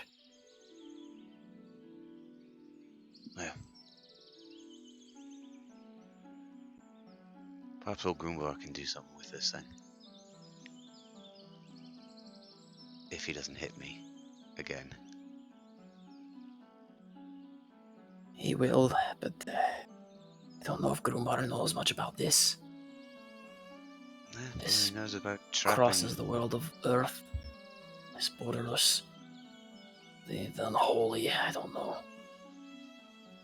If nothing else, he's spent the last 100 years trapping one of these things. Should at least know how to do something about that. I'll take it to the elves or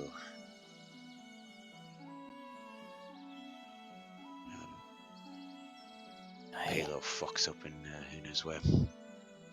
Just be careful, lad. Don't know how much the elves remember of Elduin.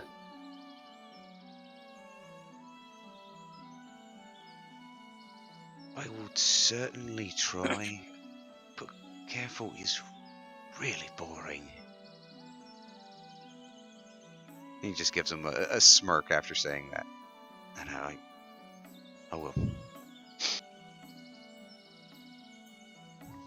Picks it up with his mage hand and puts it back in his little satchel. Okay. So there's that bit. Something else that'll happen. Alton, you do reconnect with Mort and Ivy. Mort's been pretty much doing basically screw all. Yeah, he's drunk. Other than just kind of lounging at the bar, much to Ivy's kind of dismay. Yeah. That's, yep. Expected. I told him to secure an exit, and I'll probably grill him on that for a little bit, and then once he's sufficiently acknowledged that he's a fuck up, then I'll be like, "So you're coming with us back to back to Caloran? Get your shit." But why? My job's done. And I don't work for you. You do work for me. Just kind of see him, like, grow a bit sour face at that. Yeah, well, what are you gonna do if I quit?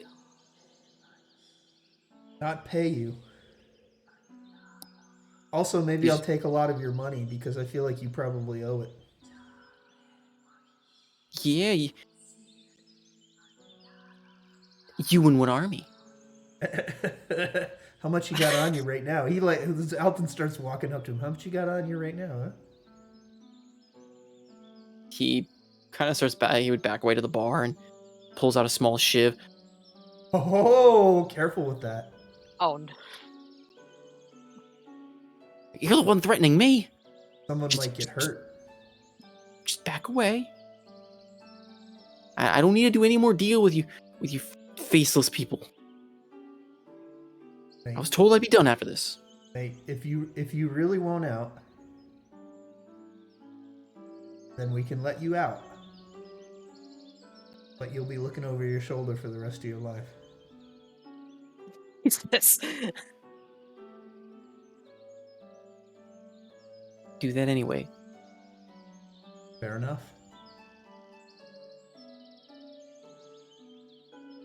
But think about it this way.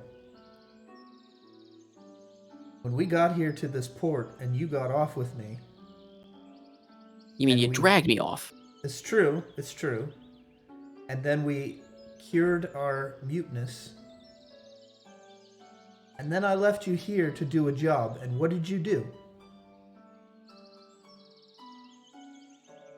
I gathered intel. Okay, Leon, what intel did you gather? Tell me about this intel. I don't have to tell you. Oh, I'm sorry. Were you not doing that for me? I thought that was what I asked you to do. You're not my employer. So back to this, are we? Okay. I moved your luggage for you onto the boat. I joined you on that cursed trip, and I got into Dunmoric and did my job. Who do you think hired you? Who do you think you work for? They're just the faceless ones. They're the ones who send me the contract. Uh-huh. And who do you think I am? A stooge. Oh, He kind of realizes what he Wow. said, just covers his mouth a little bit. okay. I didn't mean any disrespect. I know a stooge when I see one. I mean, I've been one myself. Okay. Despite all of the insults and ineffectiveness, I find myself still liking you for some strange reason. I don't know why. You just hear So- Ivy like in the back, just like he's like a diseased dog. It's weird, isn't it? It's like you don't want to turn him out in the rain. But he stinks, and he doesn't get anything done. Just does the comical sniffs at himself. Can't kind of recoils a little bit and can't really argue that statement. Look, just put the shiv away. And then we'll I'll tell you we're leaving soon. So if you want to stay here or go on your merry way, I guess we're not going to stop you. I don't think you'll last long in the wilds, but that's okay. And if you want to come with us, you know where the boat is. He puts the shiv down, or puts the shiv like kind of back in its little hidden sheath, and he goes, "How about this? I'll join, not as your employee. We do this as partners, officially." He juts his hand out at you.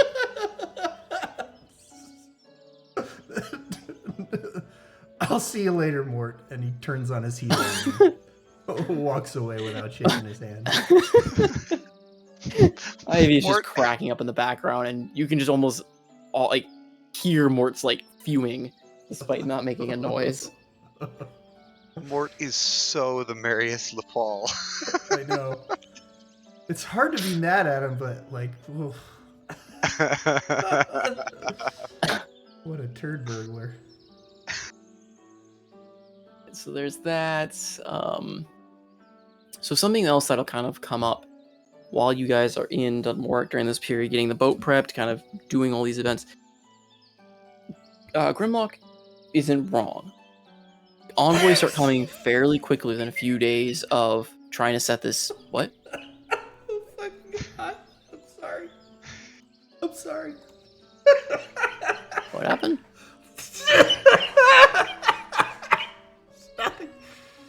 Nothing. I'm sorry. Keep going. I'm just laughing about trying highlighted my only remaining bullet.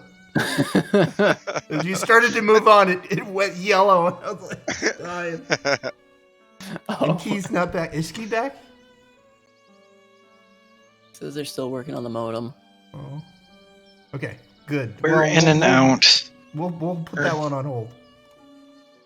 Oh boy. That's what I'm dreading. Alright, something else that does occur. Like I said, Grimlock isn't wrong. Within a few days of everything, envoys start coming from the different cities. You recognize, again, Grimlock asks that if some of you stay with him as these envoys come. Is there anyone who wants to, who would volunteer really to be there with him and his advisors as these envoys are coming?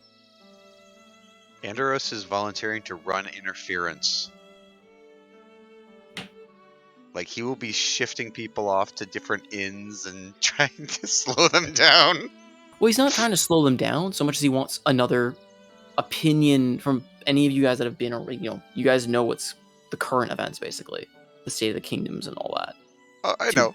More than he does. Andros is still going to run interference. What? How? He's just, if these envoys are coming in, he's going to be trying to shift them off into staying into different inns and slow them down, just to try to slow the whole process down. Of course you would. Okay. So mostly so that Grimlock and the advisors don't suddenly get overrun by all of the envoys showing up all at the same time. Yeah. I mean, sure. I mean, they would deal with it just by having them sequestered away in different parts of the city anyway. Yeah. He is still a king, despite that he doesn't want to be. And his advisors are decent at what they do. But sure, if you want to play that game in terms of assisting. He will assist in that. Okay. All right. But does anyone want to kind of be... Well, in that regard, one of them that will very much strike you... Really, Echo? Okay. I may have to go let the dogs out real quick. But to let you mull on it, one of the envoys is from the White Order. And the head of it is someone you recognize. He avoids them entirely. I am very interested in what the White Envoy looks like. But I will be ready.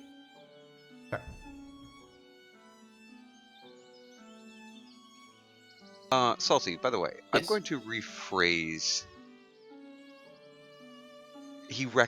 Andros recognizes who's the main envoy of the White Order, yes? Mm-hmm. Who is it? Your father. What? Oh. What? Alright, yeah, he, Record scratch, change the music already. What is going on right now? he avoids that. Oh, come on. Yep. He has personally come with a few members of the higher ranking Inquisitor group Insight check. to address this situation. Do I notice Andros noticing? Like I said, it all kind of depends who's really staying with with Grimlock during all of this, but I don't know who would The really.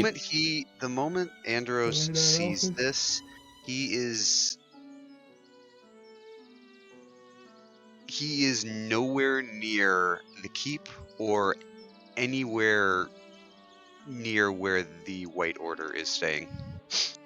Okay. You if anyone is watching, he is noticeably giving it a wide berth. Okay. Well, yeah, they don't stay very long, but they do address the king as well as a few. We could only assume to be like noble emissaries from the kingdom of Galaran. Um, a very fancy uh, entourage comes fairly late into the week from Telmavir, though you can tell the meeting with them doesn't seem to go particularly well. Well, I should say that it goes. Grimlock's not happy about it, but and I guess he'll relay kind of the changes, or you'll hear the changes that happen, um, just to simplify things, I guess, in that regard. So all of them come to kind of figure out what's going on. Like, it's not really any surprise that they all saw what happened in some way or form. Galaran coming from the noble quarters and all that, because through the working machinations of the Faceless and other members, the news was pretty quick to arrive in Galaran, and they're going to, of course, jump on any chance they can to immediately open trade and see if this, this resurgence of the nation of dwarves is going to be a problem or not, or if they are going to reopen trade, as they've heard was done in the past.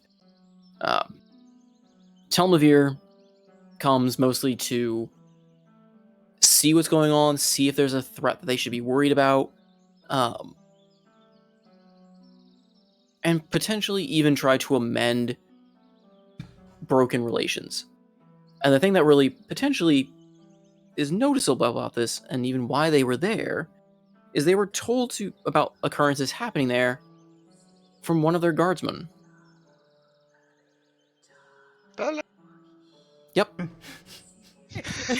Pele makes his Still here. reappearance. He spent his Yay! time trying to get communications out, trying to talk to his people in Telmavir. He's been working with the innkeeper, the other elven member you've met, in trying to get letters out to Telmavir. Yeah. Initially to try and get themselves out of Dunmorak. The House of the Twin Steel, House of the Twin Swords. He was something. It was House of. Bring up my notes, please. I can't search because my keyboard's not up. Oh, it's in It the is first House of one. Curved Steel. Curve Steel. There it was. Yes. I knew. However, Pele was also a specific unit to. Arestamar. Hmm? He was. No, sorry. I'm interrupting. No, he was more. Remember, he was also part of House of the Broken Moon, because he was he was drafted basically to that house by Arestamor, or he was serving as a guard to that house. Right. Wait, you'll learn more with Telmavir if you ever go there. They have their own little hierarchy of the houses. Anyway, but they learn through him.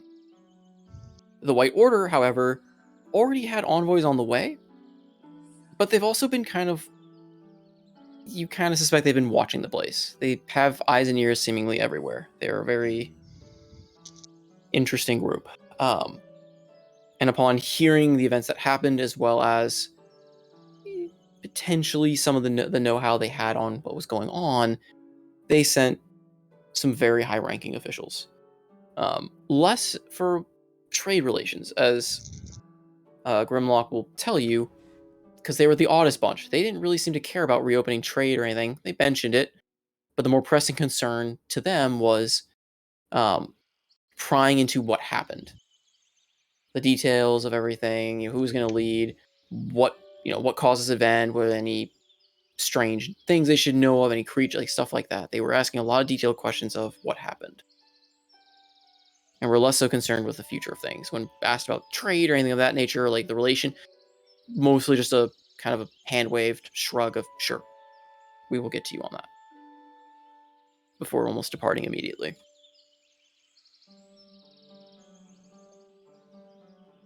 So, and of course, nothing from Jarak because Jarak doesn't. They don't send envoys. I like that. They'll communicate by magical means later, but they're their own little. So those Andros will reappear after the White Order has gone. Won't say anything though. Yeah, you're not really spotted. He's not really looking for you. He doesn't think you're even alive. Well, he knows he doesn't think you're dead necessarily. He just doesn't seem to. Yeah. I guess he is. He's not like actively looking for you. If that makes sense. Like he's kind of just given. It seems like he's, or at least to your knowledge, he's not really looking. As far as some of the other things, for the identify, roll me.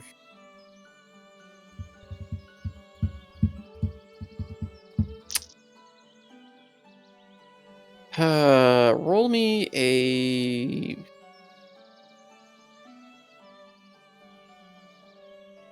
Just roll me, I guess, like an investigation check. I want to see if you get lucky and find someone that knows what this ring is about.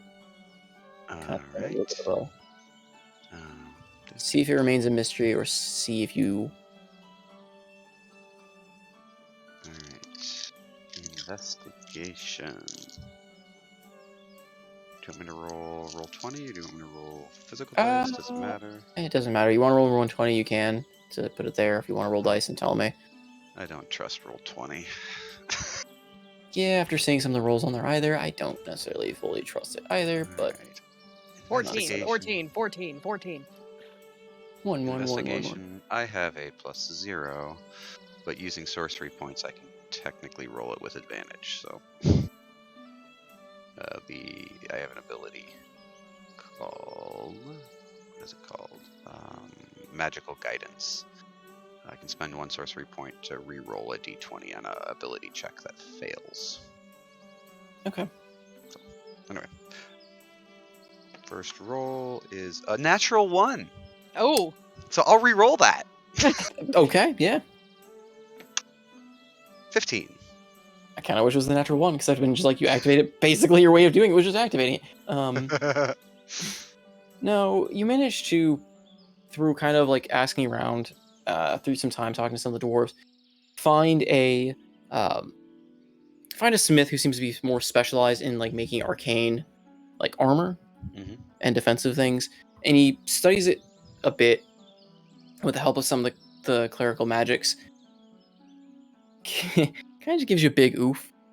It is indeed a curse ring. Good. Yep.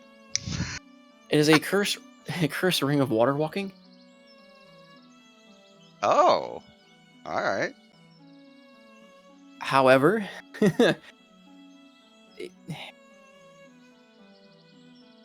it activates only underwater.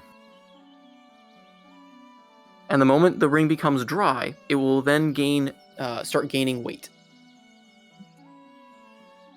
for a period of a dice roll of minutes, basically.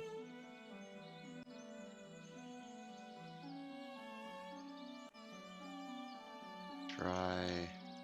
It will gain weight over AKA, in attempting to use such a spell, A will do nothing while the thing is above water. In trying to use it below water, where it will act as a ring of water walking, will propel you to the surface. However, upon breaking the surface, the ring will deactivate and instead grow heavy and drag you right back down. That is devilishly funny. That is hilarious. I love it.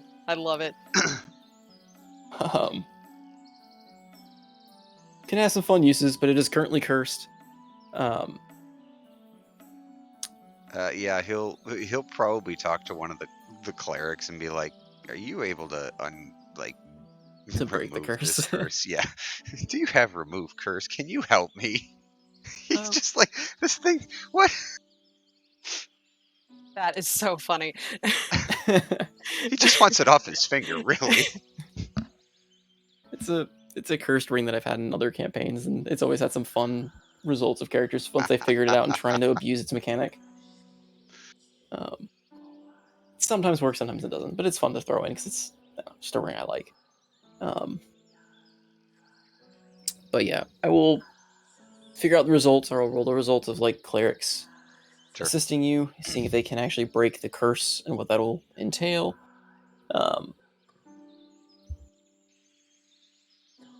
But yeah, Weirdly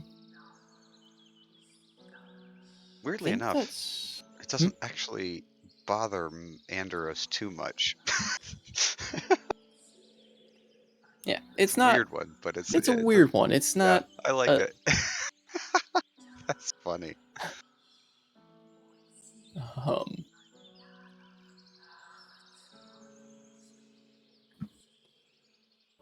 I think for the most part, at least everything I had wanted to cover as far as like some of the more specific bits to Dunmoric's kind of growth back into the area are covered. As far as some of the other stuff, I mean, it's all hand wave. Like, Zan can resummon Shinari. If you're gonna have to talks with each other, again, we can either do that in chat or in the text channel, talking with other characters. Like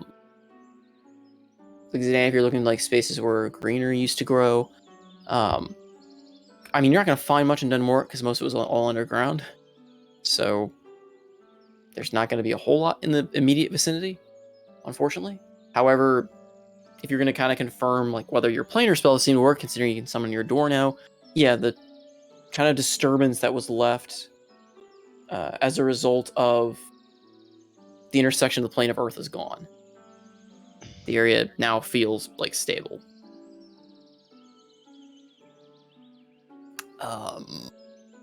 In here, it's working. That's fine. Playing pranks on Ellie, or play pranks on Ivy with Ellie. Yeah. I don't think Ellie even knows who Ivy is. Exactly. That's back. I need to restart my computer to see if that helps things. God fucking damn it! I hate my roommate. Sorry. No, he promised Ellie that he'd play some pranks with her, and Ivy was a bit of a dick, so it's harmless fun. That's fine. I mean, he won't be too happy about it, obviously, but I mean, Ellie, given the power that Ellie has, can definitely do some pretty interesting shenanigans. But yeah, that's kind of hand wave. I can say that's something you kind of mess with him, during the downtime. Yeah, randomly turning his like dish rag into a mushroom, random stuff. Just yeah, no, Ellie would summon her an image of her stuffed animal, the dancing minotaur with a tutu to dance around the store floorboards at night or whatever, and yeah, give him for I like this. Yep, yeah. This is exactly what he'd be down for. An older would actually want to join into at some point. Good, much to Grimlock's probably displeasure, but okay, so that's easily hand waveable. Yeah, you definitely play with Ellie again. We need to absinthe in that a little bit for decision, but give her some fun before she potentially gets poofed. I don't think she'll get poofed again. We do have to kind of confirm some of that stuff because again, big turning point is that Ellie is no longer the one that's kind of championing the void on her behalf. So, as far as I'm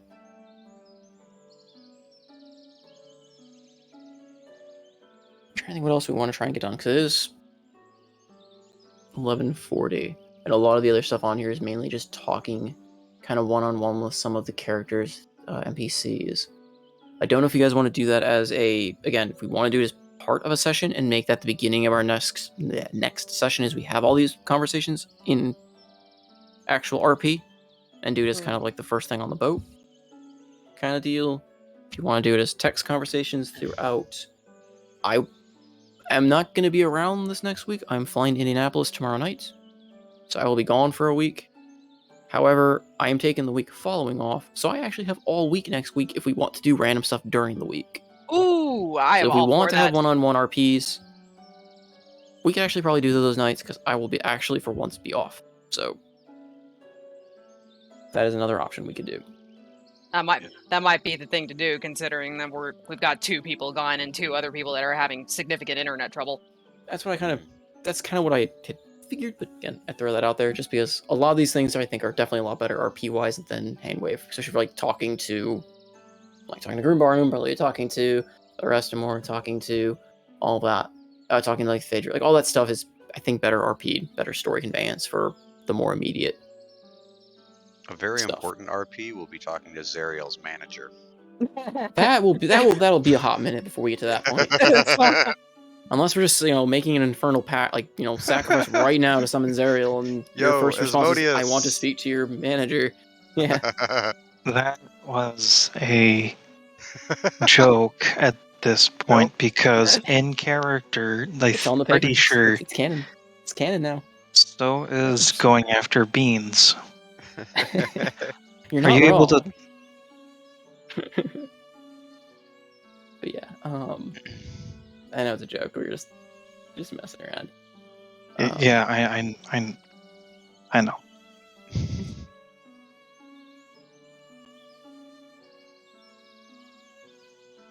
Car N returns. Oh dear. But yeah, so I think that would probably be the best bet. The only last kind of remaining big thing is whether or not Thunderhands is making the trip, or if he has his own side story again outside of the realm of. Oh please! Oh please! He becomes his own heroic. Not leaving without him. Not leaving without him. He departs with the party to start the first chapter of his own epic story. How about this? I'll send Mort to find him. Oh my. All right. Picture this. Mort, Thunderhand, and Pele. Oh my god. Oh my gosh. I just need to write up a little side story of these 3 characters that are just. That's like Flower and the. Yeah. I'm blanking on it, but they went off. The Darrington Brigade. Yes. No. From Hello from the Tower, they had their own side episode with the 3 side characters having their own. Yep. I remember. That would be an amazing party. The apathetic Mort, Thunderhand, and then Pele. Pele trying to be level-headed. Yeah. I'm tempted. Like I said, it's kind of a mix of do I want. Thunderhand is a hilarious joke, and that's still something that I love that happened. I don't want it to become I don't want to force him in there for the sake of continued gags. If that makes sense. I'm all for making a joke out of it, but not. I don't want to ruin. Keep his personality growth going, because he was actually kind of an interesting NPC. We make jokes, but no, you did a good job. I thought he was interesting. I'm legitimately interested in having a dwarven party member ally from the Dornwarok. Besides Edvard, well, you do have that. You have Karjut. You have Karjut and his group as well. More. I would love for throughout the rest of the campaign, we'll just randomly run into Thunderhand in different areas. That was the other way I was going to play it. Because if you didn't have Karjut join you, he was going to join Karjut, and they were going to have their own adventure in that regard. Thunderhand and Karjut. I was just gonna have this mental side story of there's another adventuring party who's faring worse, but it's all these just side characters that had a prominent role but never really had a chance to come back. I just had this headcanon of them going to places you've been and learning of your deeds and doing their own thing. They'll meet Malleus, they'll go to Galaran, and run into problems there. They'll have their own little stupid side story that gets built. We're living the stories of those people because ours were interrupted. Yep. And they're spreading the tales of their beans. interactions with us the whole way. Yep. and Thunderhand's bragging that, of course, Oh yeah. he slept with one of them. Like I said, I can make him part of the crew, but I feel like as funny as we make it, I don't know if that would actually end well. Okay. Because it would just be a gag initially, but then what happens after that? He becomes a person. I do think he will. I personally think he works really well as the side character that we do or don't run into or we hear about. Like that was always again, because Critical Role is one of the major campaigns that I've watched through. The reoccurring bandits from campaign 2, they were awesome. I loved them. It was like these bandits that waylaid them one night and they killed the leader of the bandits, like incinerated him, and then the rest of them all surrendered. And then like 2 or 3 more times throughout the campaign, they ran into him again with them doing like banditry stuff or whatnot. And then they'd be like, "Oh wait, no, not you guys again." Well, it's like so funny. You listen to Sneak Attack, right? I haven't. That's the one. Oh, I was gonna say they have a gag in there too, the Pineapple Gang. It was a joke from like one episode, like this random just group of bandits that failed everything they did. They rolled so low. They were dressed stupidly to boot. They were just kind of this off random one of character like thing, and they become a huge plot point. They kept running into the Pineapple Gang over and over and over again. But I think that was my headcanon for him too. Was he was kind of just gonna be a character that kind of recurred and never learned the truth, so he's always looking for Evian. Like, never knowing her name, never knowing what really happened, just kind of this odd character. I don't know. Not the Pineapple group, he's the Thunderhand group. Yep. And yeah, he can meet Malaeus, and he gets some beans, and he grows him an extra Thunderhand. Oh no! I think I might keep him that way, honestly. I might keep him as kind of just that side character that has the potential to show up again, or you hear exploits of, or almost crosses paths, kind of deal. Like, I kind of want to play him to that end, along with maybe some of the other characters like Pele and all that. Like, the characters that have, like, I don't know. I think that's how I'd rather play him. And I think Kay might probably like that too, and not have, because, like I said, my fear is he's funny for a bit, then once he learns, the only gag I can think of that would be ongoing is he's going to learn of the current relationship, and he's going to try to upstage Absinthoss in every chance he gets. Yes.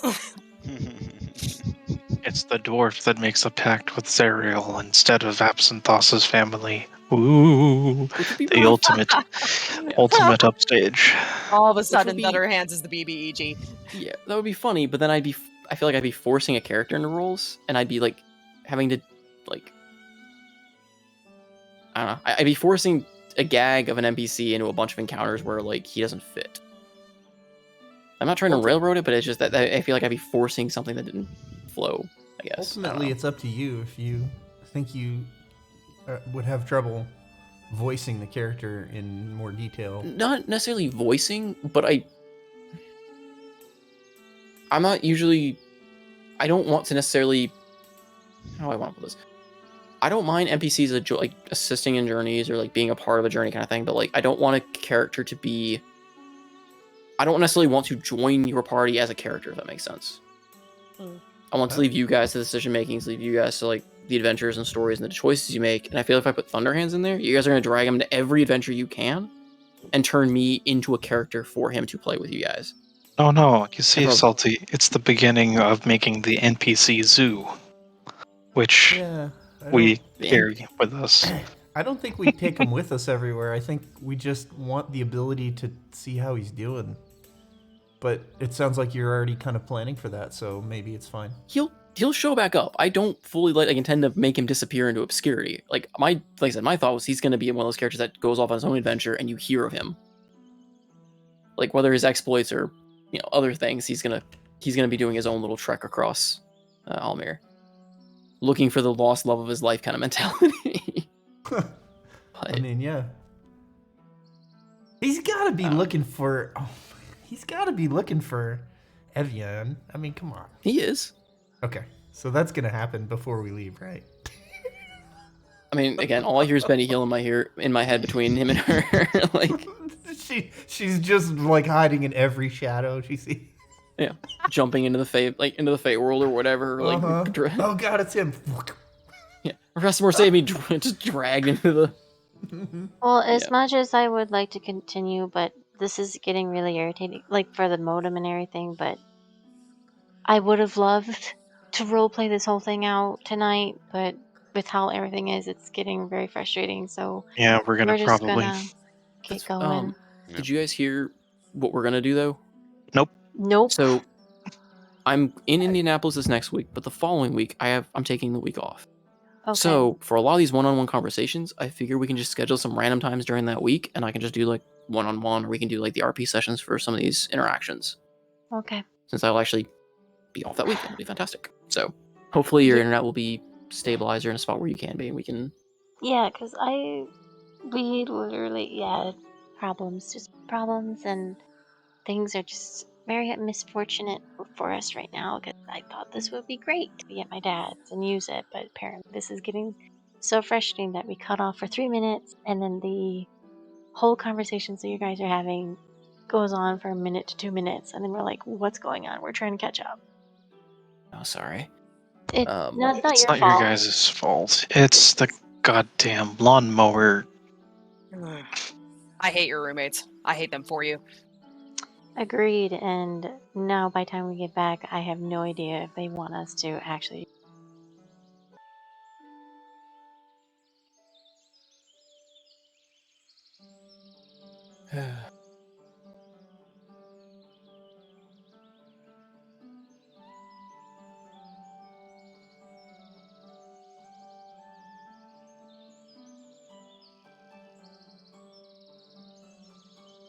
Hey.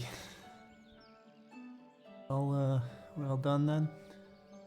I think so for the time being. Like I said, we can try and schedule something once I get back from Indy, and we can piece it out through the week. Okay. Can I ask before we finish up whether there is any opportunity to fulfill Whisper's wish to bring back some treasure? Yeah. Yeah, I'll say, I mean, because Grimlock doesn't really care too much, but he'll give you some old, like, bits from, like, because, like, the stuff that's beneath that the old keep had kind of crumbled. So a lot of the gold inlays and stuff that were put in the walls, like decorations, part of the murals, have come, apart. He'll give you a lot of those, like, fragments. Yeah, ruined inlays and Well, stuff. they're not like ruined. Like, they're still, like, golden or, like, they're really nice pieces, but they're ruined from their original, like, spot on the Right. wall kind of deal. Yeah, that's what I meant. Okay. But We'll melt it down and make some more rings. I don't know. Something. Can we also, I would just like to think that at some point Marani, while trying to avoid all the politics, wanted to go back over to Hillgrids and see if she could get more potion stuff. yeah, she'll have some stuff. Just kind of give me, I guess, a list of what you might be trying to look for, if there's anything specific. Otherwise, I will try and generate some kind of list of things she may have. Okay, and I was also going to say that I wanted to see if I could use my wonderful powers of druidic persuasion to see if she could, out of the kindness of her heart, like maybe just gift stuff to me, since we just helped to save the city and all, If you want me to roll for that, I can, but... I will let you roll for that, and I'm going to tell you she'll probably go with it, just depending on your rolls, how well she'll go with it. However, she's going to cut a deal with you, because you're going to become a walking billboard then for her. That is great for me. Okay, hold on, let me get my dice You're going to out. have to promote her products, because now they're trying to open up trade. She wants to be the premier potion seller. I'm good with that, okay. So, I'll come up with what she's going to do about that, but she's going to make you a billboard for her then. That's fine. Okay. And okay. And can I say that, just to give myself a little bit of an edge, can I burn one of my uses of Visage of the Dreamer to give myself advantage on the persuasion roll? Sure. Because I have a 0 in charisma, so I need all the help I can get. So For sure. Okay, hold on. 18. Okay. Yeah, I will. Like I said, I'll figure out the details to that. But yeah, she'll give you a bit of free product. Again, the big kicker will be she wants you to, like, advertise it for her. Okay. So, and she's gonna make you wear something special. Oh, It's either gonna be okay, like a great. sash or something, and so will Frey. Okay. Oh, Frey gets a sash too? Yes. That's adorable! Yay! So you're now sponsored by Mamazon and Hillcrits. Yes. Oh, Also, if Frey was around and was willing, I would have brought him along for the pranking. Wow. that would Actually, I be don't up know if to I would because you might not Morani, be able to really. get part. Might get too far away from Morani, but Yeah, Morani would have So to- I guess I probably would have had to accompany you, at least from a distance. no, Yeah. I would have just tried to take him without you knowing. Oh, it wouldn't have worked. It wouldn't have worked. I know. We would have tried, and then would have been sad when it didn't work. I mean, I probably would have allowed the attempt just out of a sheer sense of morbid curiosity. But I gotta imagine like Thamor would have joined in at some point during this too, just knowing him. For pranks? I don't know if Thamor would have been in for pranks. He would have joined in for the aftermath, considering the last time he joined you for those kind of things, he stole cheese. It's true. Like while you're pranking, he would have tried stealing. No, he would have probably tried. tried stealing more cheese from Ivy. That's Like true. while you're pranking him, Yeah. or taking the fish, or he's gonna get into some fishing shenanigans. That much I know. Gonna fish up the legendary haliberd. Yep. Oof. I just had another idea, something that I kind of wanted to, since Hillgrid is, I've got this, thing going on with Hillgrid now, just to kind of facilitate a good relationship between the two of us. Morani will at some point just go over to like where her little like garden area is, and she would want to just spend. Like literally, she is going to spend an entire day just chilling out over at Hillgrid's and doing the 8-hour casting version of plant growth, which I will link right now. And so I cast it over 8 hours and enrich the land for 1 year. So all of her plants yield twice the normal amount. Okay. Yeah, for sure. That definitely helps out. I figured it would. She's gonna have to grow different plants because a lot of the old plants that grew in the darkness of what used to be, a cavern aren't really gonna grow anymore. Right. But she'll figure it out. She's Okay. She's a good herbologist, so. Okay. Whatever she grows will grow very well. Well, whatever she grows, she'll turn into a potion of some manner or form. Potion seller.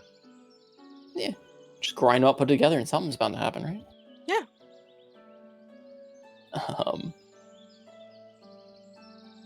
I cannot respond to your message, Treg. So my keyboard is still upside down. It's okay.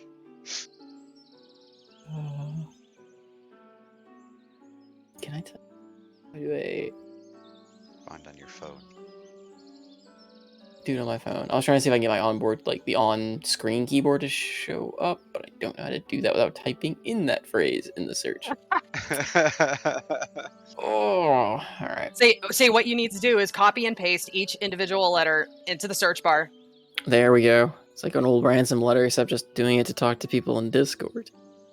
Wait. But yeah, I think that's kind of the majority of everything I wanted to get through. Yeah. Lore dump and Yeah, so Dunmork is kind of growing. It's as kind of from everything.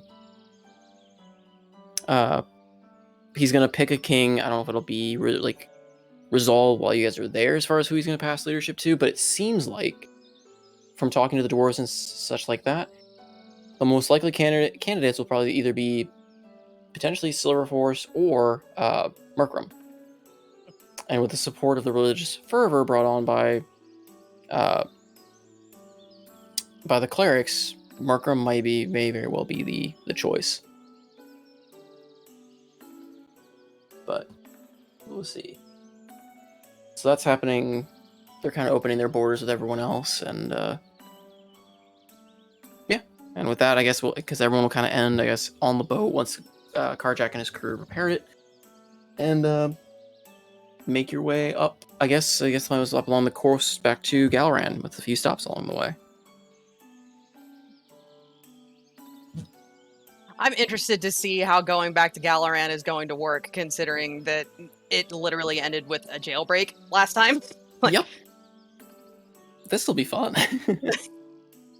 There's a lot of stuff that went down. can we find Andros like one of those? What's that magic hat that lets you change your appearance? Isn't it like the Mask of Many Faces or something like that? That's the warlock in Invocation. Oh, okay. I think it's just called a hat of disguise or something. I think it is Hat of Disguise. That sounds right.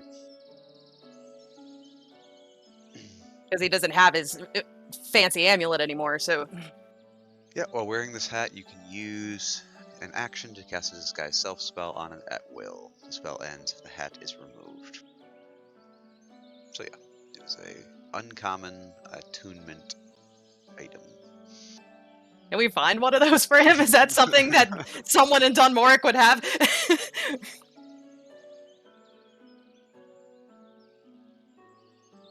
I wouldn't be surprised. If I that is doubt that would be going something to that the be hard to dwarves would come have, by. unfortunately. Man, But I mean, you can also just disguise him, and you have members of your party have, I think, spells to do such things. But it also depends on the state of what Galaran is at the moment as well. You've been away from Sure. a bit, yeah. and well, there's been some stuff going on. Like I said, the one thing I do enjoy about the way I play this world is I try to actively keep the world moving in the background in my head. So, stuff's happened. As you can also gather from the crown. Well, what Andros has now learned about the crown. But, yeah. Like I said, kind of a weird session. It's like there's so much stuff I wanted to RP, but at the same time, so much of this was really just easier just to kind of quickly breeze through, because otherwise we could be here forever, like Right. going through the minutia of building a city.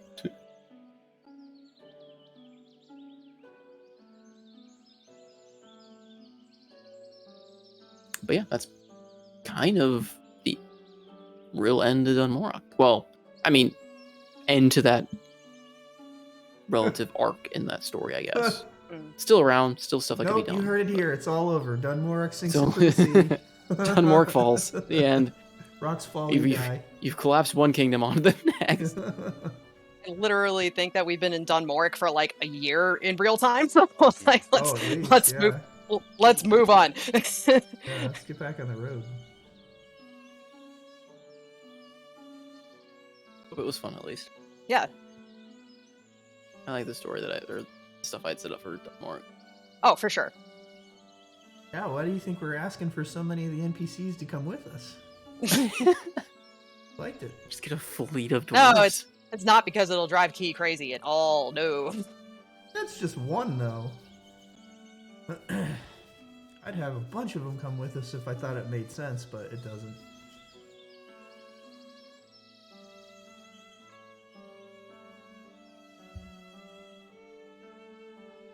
Okay, I'm gonna stop the recording. I stream. Bye.